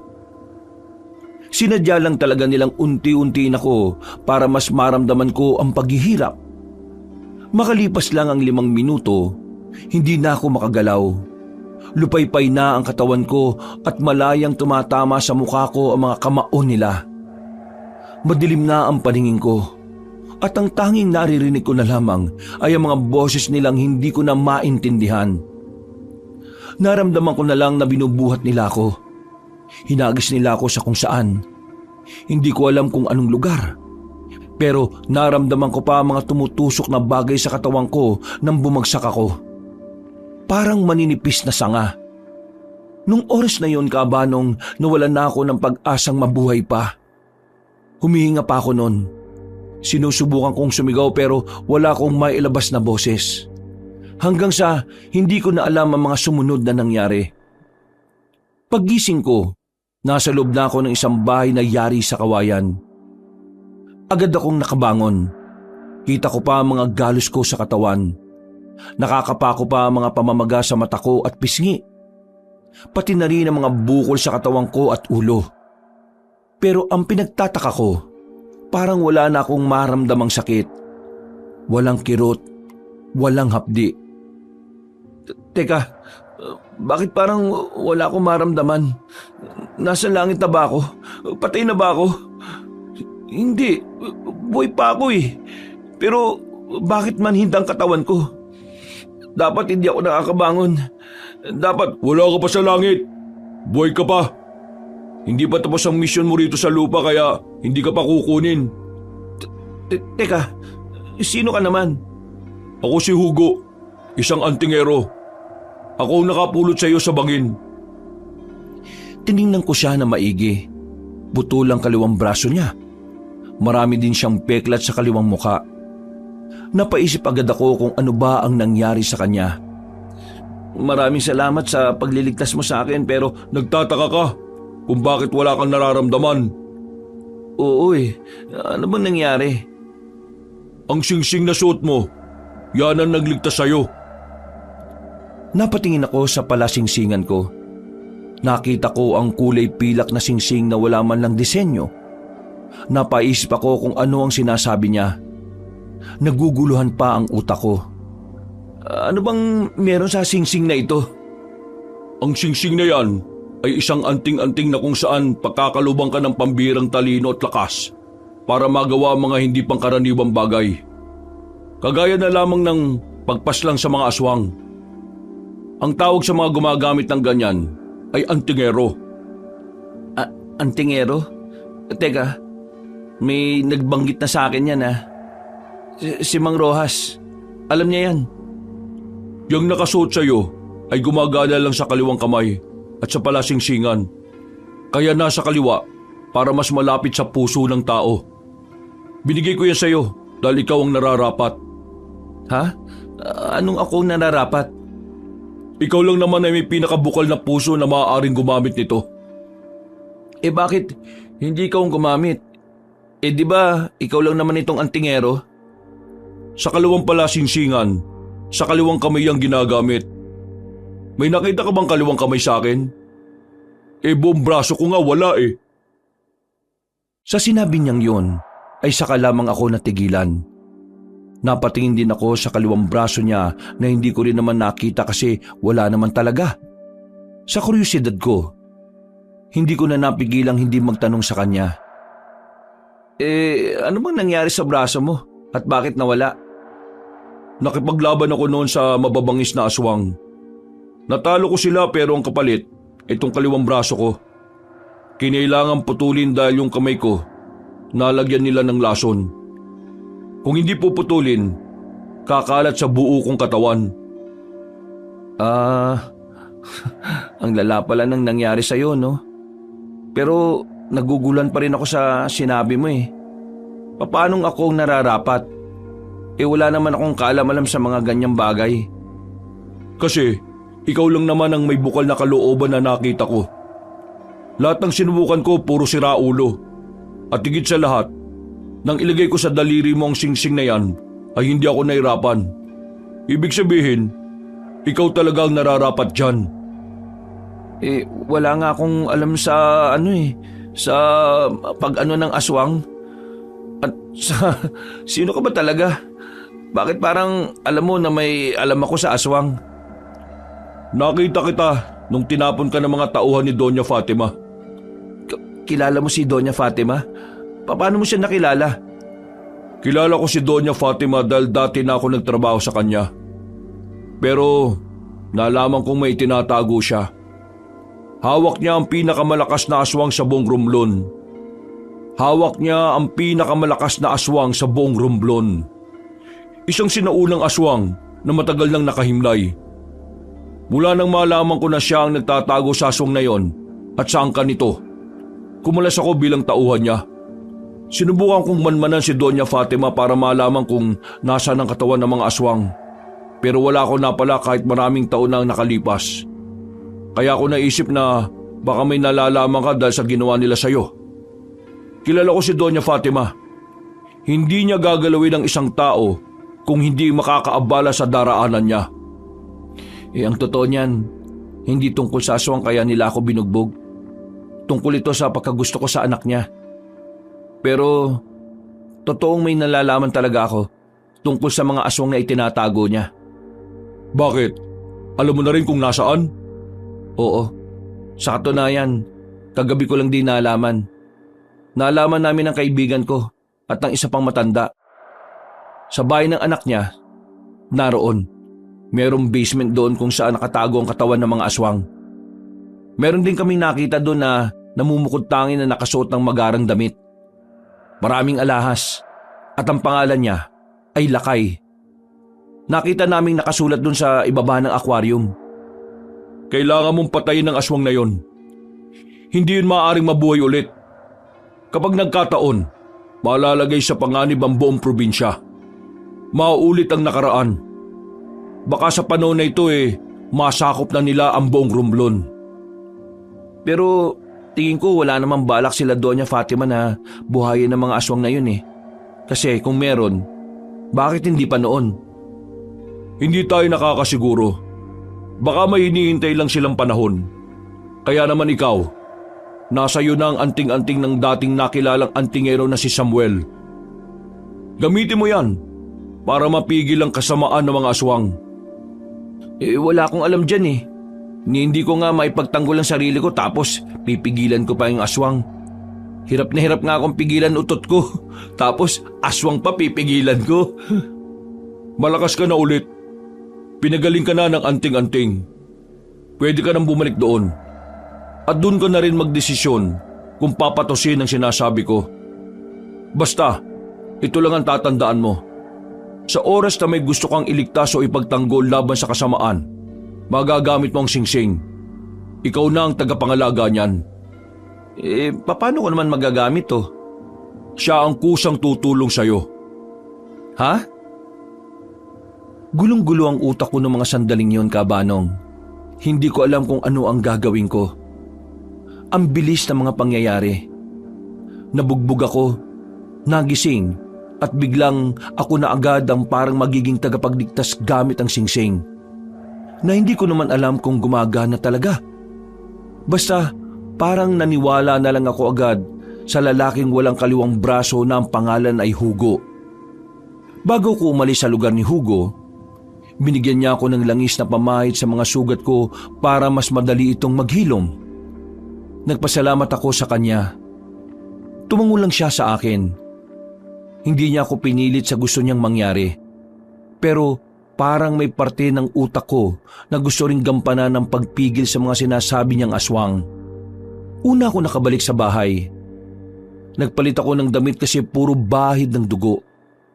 Paglabas ko ng bahay, sinalubong agad ako ni Mr. Long. Isa siya sa mga taong nag-aalala sa kapakanan ko. Nakaabot na rin kasi sa kanya ang nangyari sa akin. Nako! Anong nangyari sa iyo, Moka? Bakit dami mo sugat? Bakit dami mo pasa? Totoo ba akin din ni kanina? Ikaw kuha tauhan ng Donya? Sila ba gawa nito sa iyo? Gusto mo sumong natin sa pulis? Ano? Huwag na po, Mr. Long. Ayoko na po kayo madamay. Maayos na po yung lagay ko ngayon. Ikaw ayos? Tignan mo nga sa sarili mo. Ikaw dami sugat. Paano yan maging maayos? Huwag na po kayo mag-alala. Ayos na po ko. Kumalma na po kayo. Pero ikaw mayroon dapat na malaman. Ano po yun? Si Juan, kanina kuha di tauhan ng Donya. Ang sabi mga tao dito, dala siya sa asyenda. Kasi si Juan, siya galit sa gawa sa iyo mga lalaki. Minula niya ang Donya. Kaya yun, siya kinuha ng Donya. Nako, kung kaya mo, ikaw punta doon. Bawi mo si Juan. Kasi baka ano mangyari, masama sa kanya. Sige po. Maraming salamat po at pinaalam niyo sa akin. Pupunta ko kagad siya. Wala akong sinayang na oras. Tumakbo agad ako ng mabilis. Laking pagtataka ko nang parang wala na akong nararamdaman na kahit na anong kirot sa buong katawan. Parang ang bilis ding naghilom ng mga sugat ko. Ang mga natitira na lamang ay ang mga pasa at kaunting maga sa kilay ko. Nang makarating ako sa asyenda, hinarang ako ng mga nagbabantay. Meron pang tumutok sa akin ng baril. Pero hindi ko inaasahan ang ginawa ko. Parang kusang kumilos ang katawan ko. Kaya agad kong naagaw ang mga baril nila. Kinagulat din nila ang ginawa ko. Parang sa mga tingin nila, hindi sila makapaniwala na magagawa yun ng isang kagaya ko. Hindi ko gustong saktan kayo. kasi alam kong ginagawa niyo lang ang trabaho niyo. Pero magmula ngayon, mag-isip-isip na kayo. Maling taong pinagsisilbihan ninyo. Nagulat sila sa mga sinabi ko. Kahit ako rin ay hindi ko rin maintindihan kung bakit parang ang yabang at ang tapang ko. Napatingin na rin ako sa suot-suot kong singsing. Noong mga sandaling yon, hinayaan ko na lang kung ano ang mangyayari sa akin. Parang naniwala na rin din ako sa sinabi ni Hugo. Nang makarating na ako sa harapan ng mansyon, 5 lalaki ang pumigil sa akin, pero pinagsasasapa ko lang ang mukha nila. Bumulagta ang mga yon, kaya agad akong nakapasok. Diretso lang ako sa loob. At sa bandang hardin, nakita kong naroon si Juan. Nakaluhod habang nakatali ang kamay sa likuran nito. Sa harapan niya ay si Doña Fatima. Pagkalapit ko, nanlalaki ang mga mata ng Doña. Hindi siya makapaniwala na buhay ako. Para siyang nakakita ng patay na bumangon sa hukay. Huwag niyong pahirapan ang kaibigan ko. Pakawalan niyo siya. Bakit ka nandito? Paano ako nabuhay? At parang wala lang nangyari? Hindi ko alam ang isasagot ko. Ang alam ko lang ay isang malaking kasalanan ng ginawa niyo sa akin at sa ginagawa niyo kay Juan. Napadako ang tingin ko kay Juan. Dumudugo na ang labi niya at may mga pamumula na rin sa kaliwang pisngi niya. Nakaramdam na ako ng galit sa mga oras na yon. Hindi ko matanggap na pati si Juan ay pinahihirapan nila. Nagalit siya nang sabihin kong wala siyang kwentang tao dahil sa ginawa niya sa'yo. Kasi totoo naman wala siyang kwentang tao. Malas si Ma'am Sabel na siya ang naging ina niya. Oh, subukan yung galawin ng kaibigan ko. Bakit? Anong magagawa mo? Porke nakaligtas ka, akala mo may binatbat ka na? Nakikita mo ba ang mga tao ko? Malalaki ang katawan nila. Hindi ka ba nagtataka, Doña Fatima? Sa dami ng tao mong nakakalat sa asyenda at dito sa mansyon, nagawa ko makapasok ng mag-isa lang rito? Muling namilog ang mga mata niya nang mapagtanto ang sinasabi ko. Maya-maya lang, sinenyisan niya ang mga tao niya para pagtulungan ako. Pero madali kong nailaga ng mga yon na parabang biyasa ako sa suntukan. Kahit na anong gawin nila, hindi nila ako magawang tamaan. Sa halip, sila pa ang nakasalo ng mga malalakas kong suntok. Sa isang iglap lang, nakabulagta na ang mga tauhan ng Donya. Pre, ikaw ba yan? Paano mo nagawa yon? Anong klaseng tao ka? Magmula ngayon, hindi mo na ako masasaktan. Pati ang mga taong malalapit sa akin. Naintindihan mo? Napapikit na lamang si Doña Fatima nang lapitan ko siya. Agad ko namang kinaligan ang pagkakatali ni Juan. Aalis na sana kami nang biglang makarinig kami ng malalakas na sigaw na parabang mula yun sa mga halimaw. Ang mga sigaw ay tila nanggagaling sa ilalim ng lupa. Nagkatinginan kami ni Juan. Si Doña Fatima naman ay nawiwindang rin sa kanyang naririnig. Doña Fatima, kasalanan niyo kung bakit nagkakaroon ng kaguluhan ngayon Ang mga aswang na matagal mong itinatago ay buhay na. Binuhay niyo. Hindi! Hindi ito maaari. Hindi kami ang bumuhay sa kanila. Kahit na kailan ay wala kaming balak na mabuhay sila. Mapanganib sila. Kaya hindi namin sila hahayaang mabuhay ulit. May sumasabotahe sa akin. Hindi ito maaari. Parang nababaliw na si Doña Fatima noong mga sandaling yon. Agad itong pumasok sa loob ng mansyon. Ang unang pumasok sa isipan ko ay si Isabel. Habang naririnig namin ang mga humihiyaw na aswang sa ilalim ng lupa, mabilis kaming umalis ni Juan doon. Nagmamadali naming tinungo ang kinaroroonan ng isa pang mansyon. Nang dumating kami roon, inabutan namin si Isabel na kaharap na si Mang Rojas. Umiiyak si Isabel, habang si Mang Rojas naman ay parang tuwang-tuwa pa sa mga nangyayari. Anong ginagawa mo sa kanya, Mang Rojas? Wala naman akong ginagawa sa kanya Bigla-bigla na lamang tumakbo si Mang Rojas palabas ng mansyon. Hindi ko na siya inabol at mas inuna ko na lang na asikasuhin si Isabel. Iyak siya ng iyak. Nanginginig ang mga kamay niya sa sobrang takot. Isabel, sabihin mo sa akin, Ano ba talaga nangyari? Bakit naririnig na namin ng mga aswang? Sino ang bumuhay sa kanila? Si Mang Rojas, siya ang bumuhay sa kanila. Binuhay niya ang mga aswang gamit ang dugo ng kabayo at ng tao. Hindi pangkaraniwan si Mang Rojas. Itinago niya ang tunay niyang katauhan para lang malaman kung nasaan ang mga aswang. Isa siyang albularyo at ang angkan niya ang dating kaibigan ng mga aswang. Teka. Naguguluhan ako. Ano ba talaga ang totoo? Sinabi niya sa amin na ang kanyong kaibigan ng mga aswang. Hindi totoo yan. Ang totoo, ang angkan niya ang dating nangangalaga ng mga aswang. Yun ang totoo. Pero bakit nasa inyong katawan ng mga aswang kung hindi kayo ang kaibigan ng mga aswang? Ang angkan ni Papa ang nakatagpo noon sa katawan ng mga aswang na akala nila wala ng buhay. Kinuha nila yun at binalak na ibaon na lang sana sa lupa. Pero habang nandito sila sa asyenda, napapansin ng angkan namin na parang biglang dumarating ang biyaya sa amin. Mula noon, pinaniwalaan na ng mga kaangkan namin na ang katawan ng mga aswang ay nakakapagdala ng swerte lalo na sa negosyo. Eh di hindi pala totoo na ang mga kaangkan ninyo kagalit ninyo. Hindi totoo yun.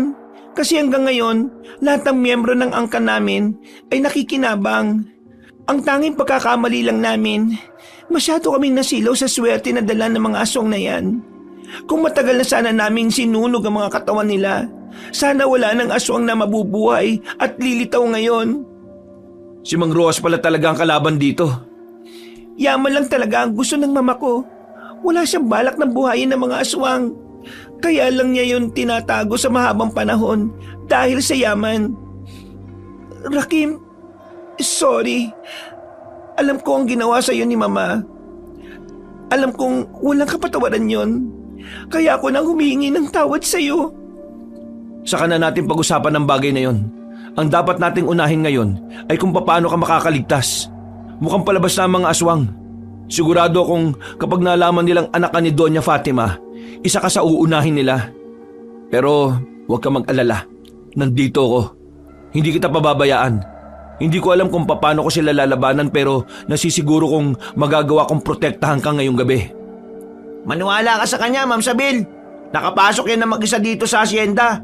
Kahit na yung mga nagbabantay may mga baril. Binalandran niya lang yung mga tauhan ng mama mo Ha? Totoo ba yun, Rakim? Saka na ako magpapaliwanag sa bagay na yan.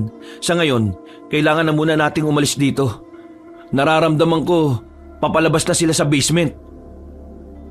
At may narinig nga silang isang malakas na kalabog. Tara na! Nandiyan na sila! Sumunod na kayo sa akin!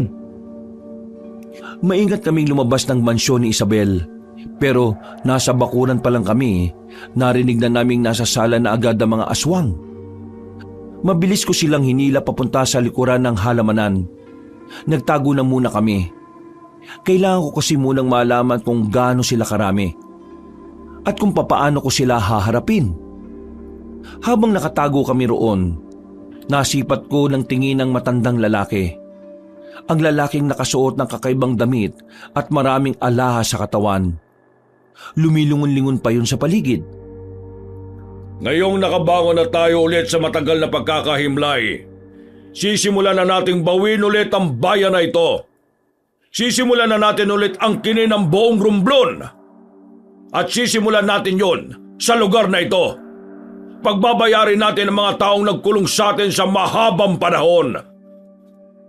Kahit na alam kong kaya ko naman silang harapin, hindi pa rin ako nakaiwas na makaramdam ng kaba.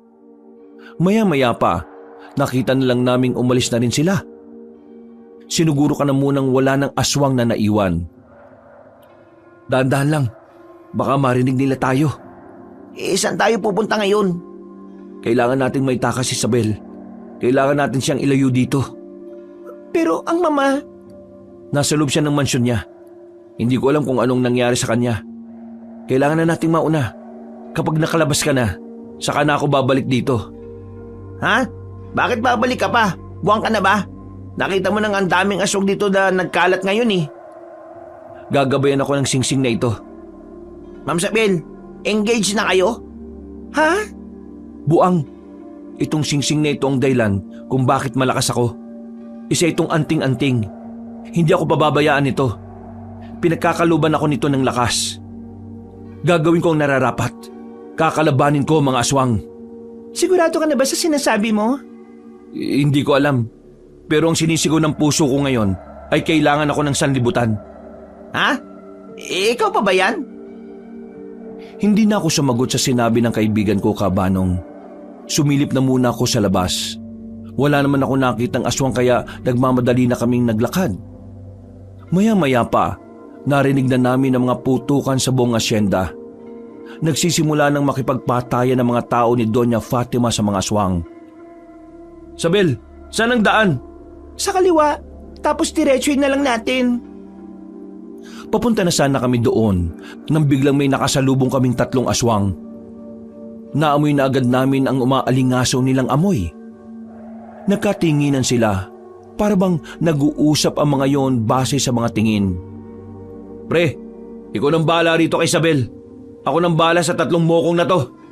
Ayaw mo ba talaga yan? Mag-iingat ka, Rakim. Paglapit ng 3 aswang sa akin, nakatalon ako na mataas. Bumagsak ako sa likuran nila.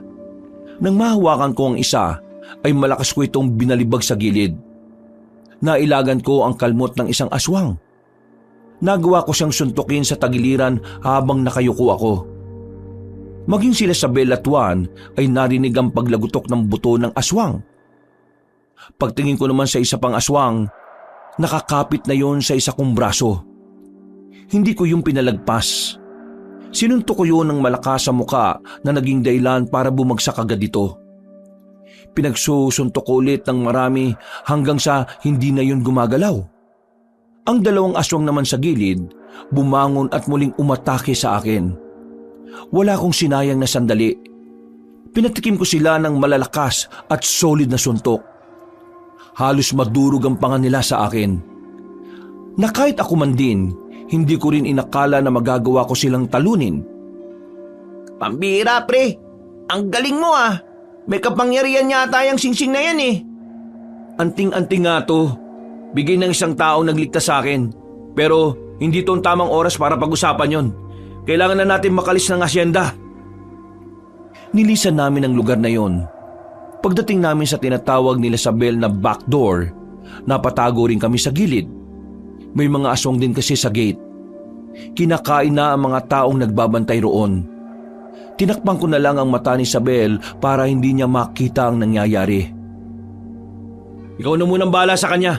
Kailangan kong patayin ang mga yan para makalabas na tayo. Iniwan ko na muna si Isabel kay Juan.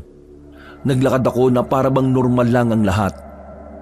Napatigil ang mga yon sa ginagawa nila. Tumayo sila at hinarap ako habang hawak ang mga laman loob na kinuha nila sa mga tagabantay. Kailangan ko kayong patayin para makalis na kami. Sige, lusob! Nagkatinginan ng 2 aswang. Nakaramdam ako ng insulto nang bigla na lamang silang nagtawanan. Akala siguro nila ay isa lamang akong pangkaraniwang nilalang. Pero natigilan sila nang lapitan ko ang isang aswang sa gilid. Hinawakan ko sa ulo at walang kahirap-hirap kong binali ang leeg. Ano? Tatawa pa ba kayo? Wala silang sinayang na sandali at agad na rin nila akong inatake. Kung ikukumpara sila sa nauna kong kinalaban, masasabi kong mas mabibilis sa mga yon. Hindi ko na nga namalaya na nakalmuta pala ako ng isa. Pero daplis lang yon sa braso. Nagtaka ko. Wala kasi akong naramdaman. Paglingon ko sa gilid, nakita ko naman ang isa pang aswang. Sinubukan niya akong dakmain, pero nahawakan ko ang kamay niya at binali ko yun. Hinawakan ko siya sa muka, sabay suntok ng malakas sa leeg.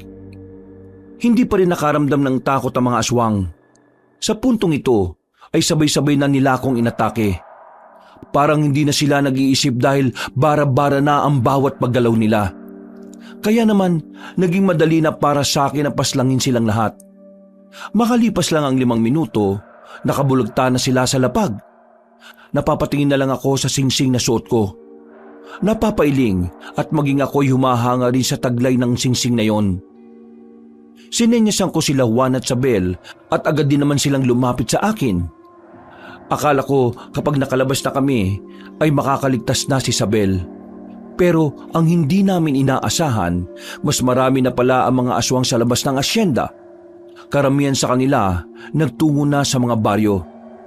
Naririnig na tuloy namin ang mga nagsisigawang tao. Mga takot na takot, mga nababahala at nangingilabot. Kabanong, noong mga sandaling yun, mas lalong naging malinaw para sa akin na kailangan talaga ako ng mga tao. Kaya naman nabuo ng desisyon ko na gagawin ko ang makakaya ko para sa kaligtasan ng lahat. Pre, nakarating na sila sa mga baryo. Juan, pakiusap. Ikaw nang bala sa kanya. Kailangan ko ipagtanggol ang baryo. Rakim, kung tumakas na lang kaya tayo, baka hindi mo sila kayanin. Ang dami nila. Hindi kakayanin ng konsensya ko na pabayaan ng mga tao kahit na may kaya akong gawin. Sasamahan kita. Napalingon kami sa tinig na narinig namin. Pagtingin namin sa gilid, lumitaw doon si Hugo. Nakasuot siya ng parang handa na talaga sa labanan. May nakasukbit siyang espada sa likuran niya. Medyo lumakas ang loob ko nung oras na yon, Kabanong. Ramdam ko na kasing hindi ako nag-iisa. Bakit ganyan makatingin yung dalawang kasama mo? Bakit? Nababahala ba kayo kasi wala akong isang braso? Huwag kayong mag-alala. Matagal na akong sanay sa labanan. Kung sino ka man, ikaw na bahala dito sa kaibigan ko ha. Mag-iingat kayo. Mabuti naman at sumunod ka. Akala ko mag-isa ko lang haharapin to. Mabuti naman at nakapagdesisyon ka na. Tara na, kailangan na tayo ng mga tao. Sabay-sabay na kaming umalis. Pero si Isabel ay sumama kay Juan para makahanap ng masasakyan at na makalayo na sa gulo. Kaming dalawa ni Hugo, pinuntahan agad namin ng mga aswang na ginugulo ang mga kabahayan. Sa kabilang bahay ka, ako dito. Magtagpo tayo sa gitna pagkatapos. Tumangon na lang ako at agad na tumalon papunta sa taas ng bubungan. Paglingon ko kay Hugo, nakita ko siyang kinakalaban agad ng 3 aswang. Namangha ako sa kanya. Kahit na isang braso lang ang meron siya, hindi siya magawang tamaan ng mga kalaban niya. Kitang-kita talaga ang pagiging veterano ni Hugo. Sa kakanood ko sa kanya, hindi ko na namalayan na meron na palang aswang na aatake sa akin. Tinamaan niya ako ng kalmot sa brasong pinansalag ko. Mabilis ka rin pala. Manda ka sa kamao ko ngayon. Aatake na sana ako sa aswang, pero may isa pang lumitaw sa gilid na humila sa paanan ko. Nalaglag ako sa likod bahay.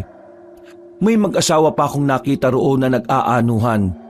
Wala silang pakialam kahit na may mga nangyayaring hindi maganda. Mga buwisit. Para lang sa kaalaman nyo, inaatake ng mga aswang ang baryo na ito. Padabog akong bumangon. Sandali ko muna silang pinaghiwalay. Agad naman silang tumakbo paalis kahit na hindi pa nakakapag-short ang lalaki. Pinagtuunan ko ng pansin ng 2 aswang. Tumalon ulit ako paakyat ng bubungan. Sumunod naman silang 2. Gumapang sila patungo sa akin. Nangiilang distansya na lang ang layo nila ay agad ko silang sinipa sa muka. Nalaglag ang isa. Ang isa naman ay nahawakan ko pa. Tinadtad ko ng maraming sapak ng kamao ko sa muka hanggang sa malagutan na ng hininga. Pagbaba ko, hinabol ko ang natitirang aswang na dapat sana ay makakatakas na. Pero nakasalubong niya pa si Hugo. Sinaksak niya ang aswang sa dibdib. Tumugos pa yun sa likuran. Grabe, brutal ka pala. Mamaya ka na mamangha. Mas malakas ka pa sa akin kung magagamit mo lang ng tamang anting-anting. Tara, sumunod ka sa akin. Hinanap pa namin ang ibang mga aswang. Naabutan namin ang iba kaya agad namin silang tinugis. Pero ang ibang kabahayan na nadaanan namin, meron ng mga nabiktima sa loob. May namatay, meron din namang mga sugatan. Hindi ka tutulong sa mga sugatan na yan. Mas kailangan mong unahin ang mga aswang kaysa sa mga kagaya nila. Mas mamamatay ang marami kung hindi natin pipigilan ang dahilan ng gulo. Oo sige, naintindihan ko. Isa pa sa dapat mong maintindihan, sa mga oras na ito, hindi pa natin nakakaharap si Lakay. Siya ang pinakamalakas at pinakamahirap na kalaban. Kahit na ako, hindi ko rin alam kung paano siya matatalo. At ang may-ari ng singsing na ginagamit mo, sila kayang pumatay. Medyo kinabahan ako sa sinabi niyang yon. Naisip ko kasi na kung ang may-ari ng singsing pala ay natalo ni Lakay, ano pa ang tsansa na manalo ng kagaya ko na hindi naman talaga natural na kumakalaban ng aswang? Tinapik ako sa balikat ni Hugo. Napansin niya sigurong nakaramdam ako ng pagkabahala. Pinagpatuloy namin ang paghahanap sa iba pang aswang. Marami-rami na rin kaming napapaslang noong mga sandaling yon. Kaya ang iniisip namin noon ay kakaunti na lang ang mga natitira. Pero ang mas pinaghahandaan ko ay ang pinakamalakas sa kanila. Bumalik kami sa mansyon nang marinig namin ang malakas na hiyaw mula roon. Ayon kay Hugo, hiyaw yun ni Lakay. Hindi nga kami nagkamali. Pagdating namin doon ay hinihintay na pala kami ni Lakay. Kayo na ba makakalaban ko ngayong gabi? Nakita namin si Doña Fatima na bihag-bihag na ng matandang aswang.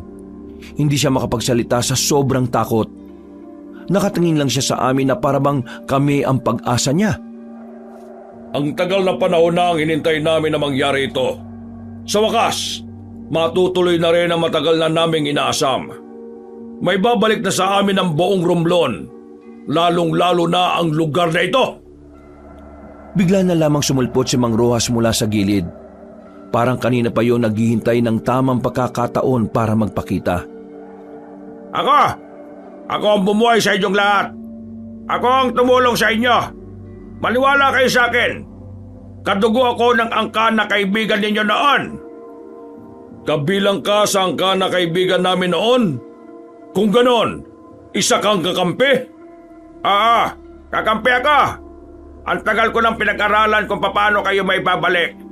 Ang tagal ko nang inalam kung nasaan kayo. Buti na lang nalaman ko. Kung hindi, wala sana kayo ngayon dito.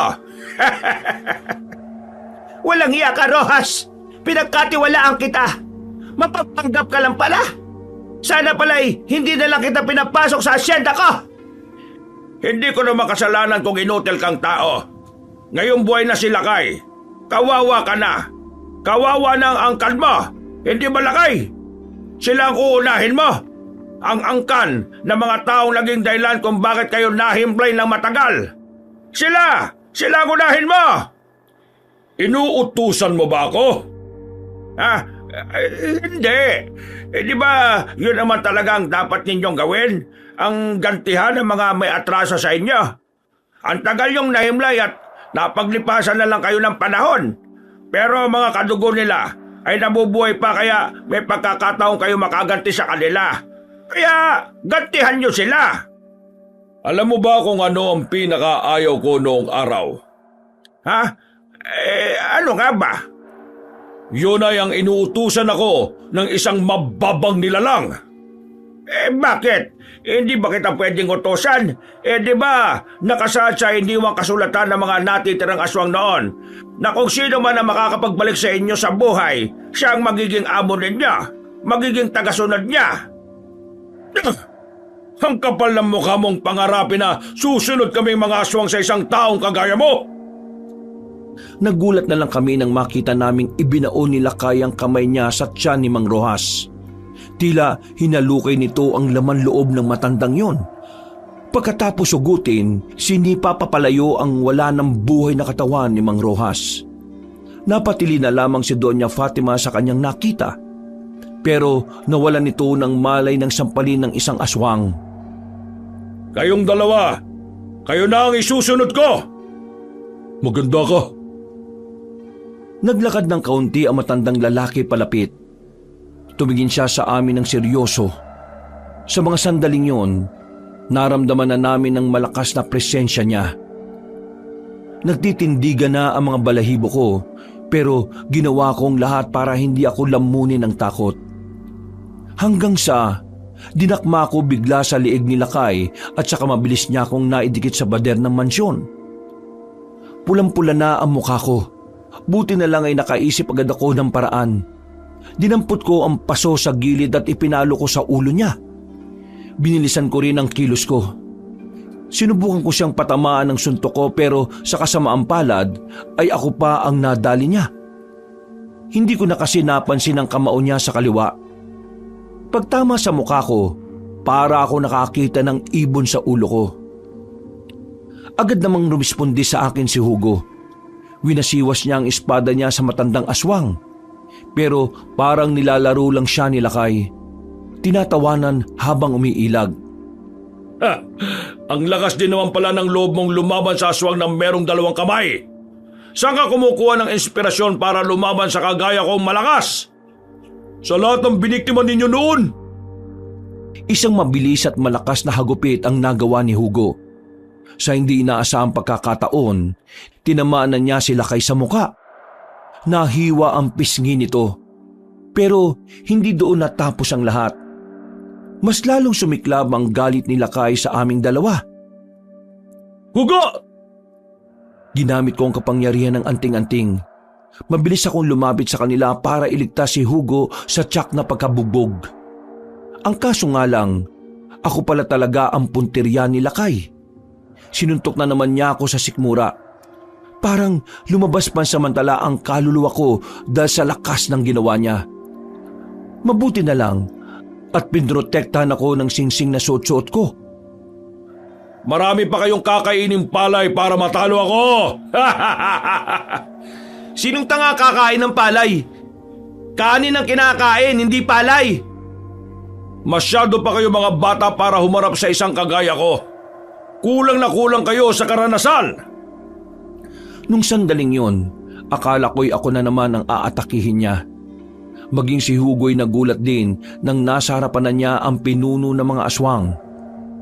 Nakita kong naglabas na ng mahabang kuko si Lakay. Sa hindi ko maipaliwanag na dahilan, bigla akong mas bumilis kaya nagawa kong pigilan yon.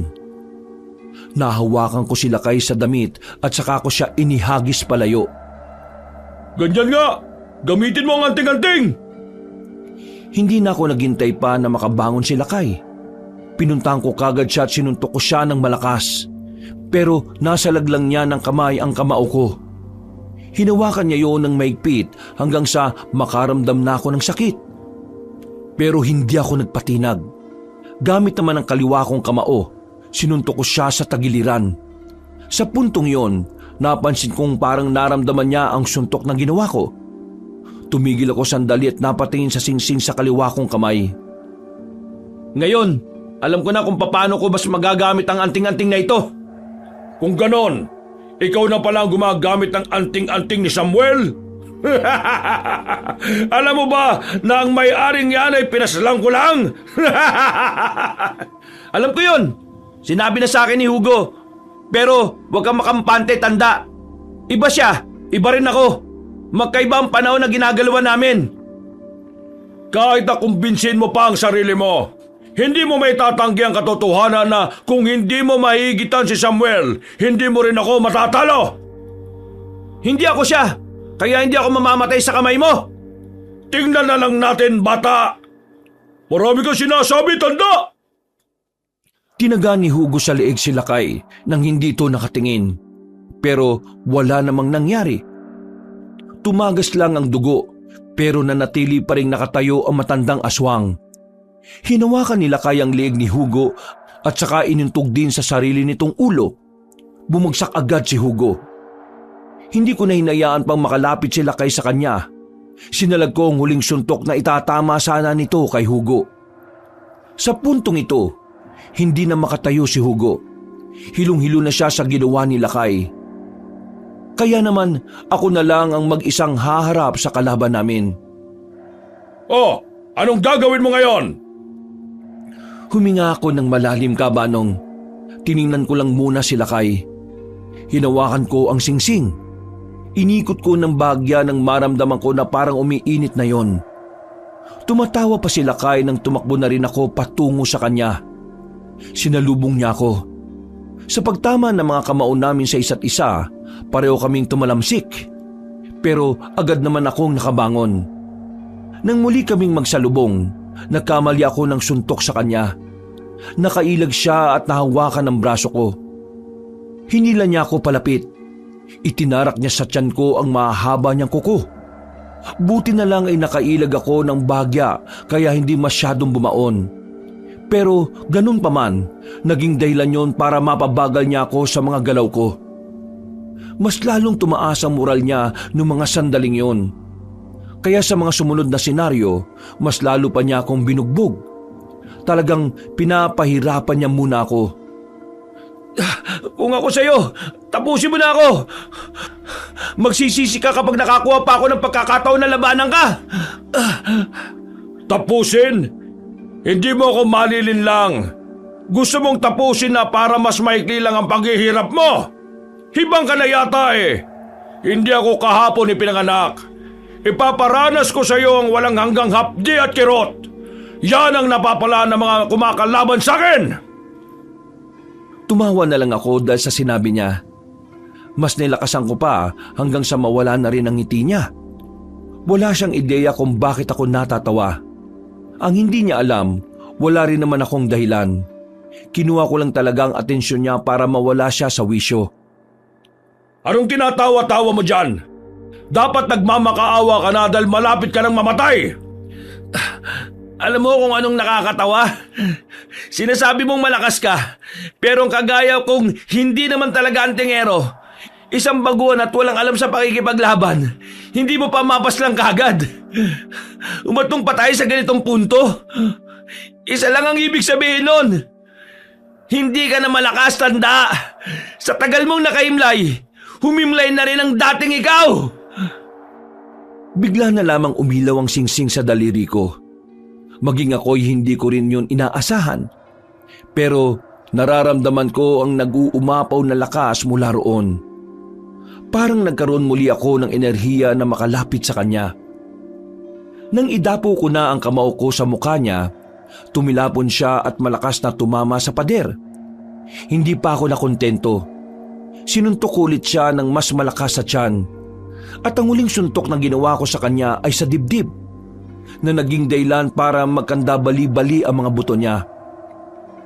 Noong mga sandaling yon, sa 3 suntok ko lang ay hindi na siya nakatayo ng maayos. Kakaiba ang lakas na pinamalas ko noon.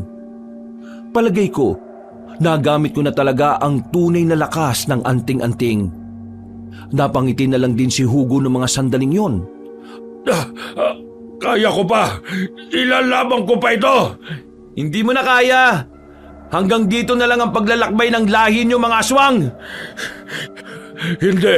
Hindi ako papayag. Hindi. Tuluyan ang bumagsak sila kay sa lapag. Nilapitan ko siya at sinuri. Hindi na siya humihinga. Yung 2 aswang naman na kasama niya, hindi ko rin pinalagpas. Pinaslang ko ang mga yon gamit ang tig-iisang suntok. Tinulungan ko makabangon si Hugo. Nahihilo pa rin siya kaya akay-akay ko siya. Aalis na sana kami nang biglang nagkamali na rin si Doña Fatima. Tinawag niya ako at agad naman akong napaharap. Tulungan niyo ako. Natatakot ako na baka may... Tinulungan na kita. Pinaslang ko na ang mga aswang na nanggulo sa asyenda. Sana ang mga nangyaring ito ay magsilbi na ring aral sa inyo. Oo nga't nagdulot sila ng biyaya sa angkan ninyo. Pero ang lahat ng biyayang yon ay siningil nila ngayon. Pasalamat na lang kayo at hindi nila yun nasingil ng buo. Pasensya ka na, Doña Fatima. Pero hindi pa kita napapatawad sa ginawa niyo sa akin. Aba, wala kang utang na loob sa akin. Akala mo naman papayag akong ikaw ang mapangasawa ng anak ko? Papayag ang anak niyo. Kaya kayo, mamumuhay na lang kayo ng mag-isa kasama ng yaman ninyo. Walang iya ka. Ang kapal ng mukha mong mangarap na papatulang ka ng anak ko. Mangarap ka ng gising. Walang papatol sa isang kagaya mo. Hoy, tandang babae. Manahimik ka na nga. Tinapos na nga namin ang problema na sa inyo nang galing eh. Tapos ganyan ka pa magsalita. Kung hindi ka tatahimik, itong hawak kong espadang dadampi dyan sa leeg mo. Sa sinabing yun ni Hugo ay nanahimik na rin si Doña Fatima. Inakay ko na rin siya palabas ng mansyon. Nakabalik naman kami ng ligtas kay Juan at Sabel. Niyakap ako ni Sabel na mahigpit. Nagulat din ako sa bigla niyang paghalik. Mula noon, naging malinaw na sa aming dalawa ang nararamdaman namin. Naging magkasintahan kami, kabanong. Namuhay ng malayo sa dati niyang buhay. hindi na niya binalikan si Doña Fatima. Sa halos 4 na buwan na naming pagsasama noon, niyaya ko na rin siyang magpakasal. Nakahanap na rin kasi ako ng matinong trabaho at nagsama na rin kami pagkatapos ng lahat ng mga nangyari. Ang nanay niya nagpatuloy sa pagiging donya. Tinalikuran na nito si Isabel, pero hindi na namin yon inintindi pa. Ang mahalaga na lang sa amin ay payapa na kaming namumuhay. Wala ng aswang, wala na ang mga nilalang na nagdudulot ng panganib sa lahat. Ang anting-anting naman ay ibinalik ko na kay Hugo. Pakiramdam ko kasi ay hindi akong karapat-dapat para doon. Pero nagpapasalamat ako dahil kahit na papaano nabigyan ako ng pagkakataon na magampanan ang isang mabigat na tungkulin. Kabanong, sobrang dami kong natutunan sa mga nangyari. Ang mga naging karanasan namin ay palagi ko pa ring daladala hanggang ngayon. Mga aral na nagiging gabay ko sa kahit saang hamon ng buhay. Hanggang dito na lamang po ang aking kwento. Maraming salamat po Kabanong at pinagpalang araw sa lahat ng mga kabangers natin at mga kayanggaw. Wakas, wakas, wakas, wakas, wakas, wakas, wakas, wakas, wakas, wakas, wakas,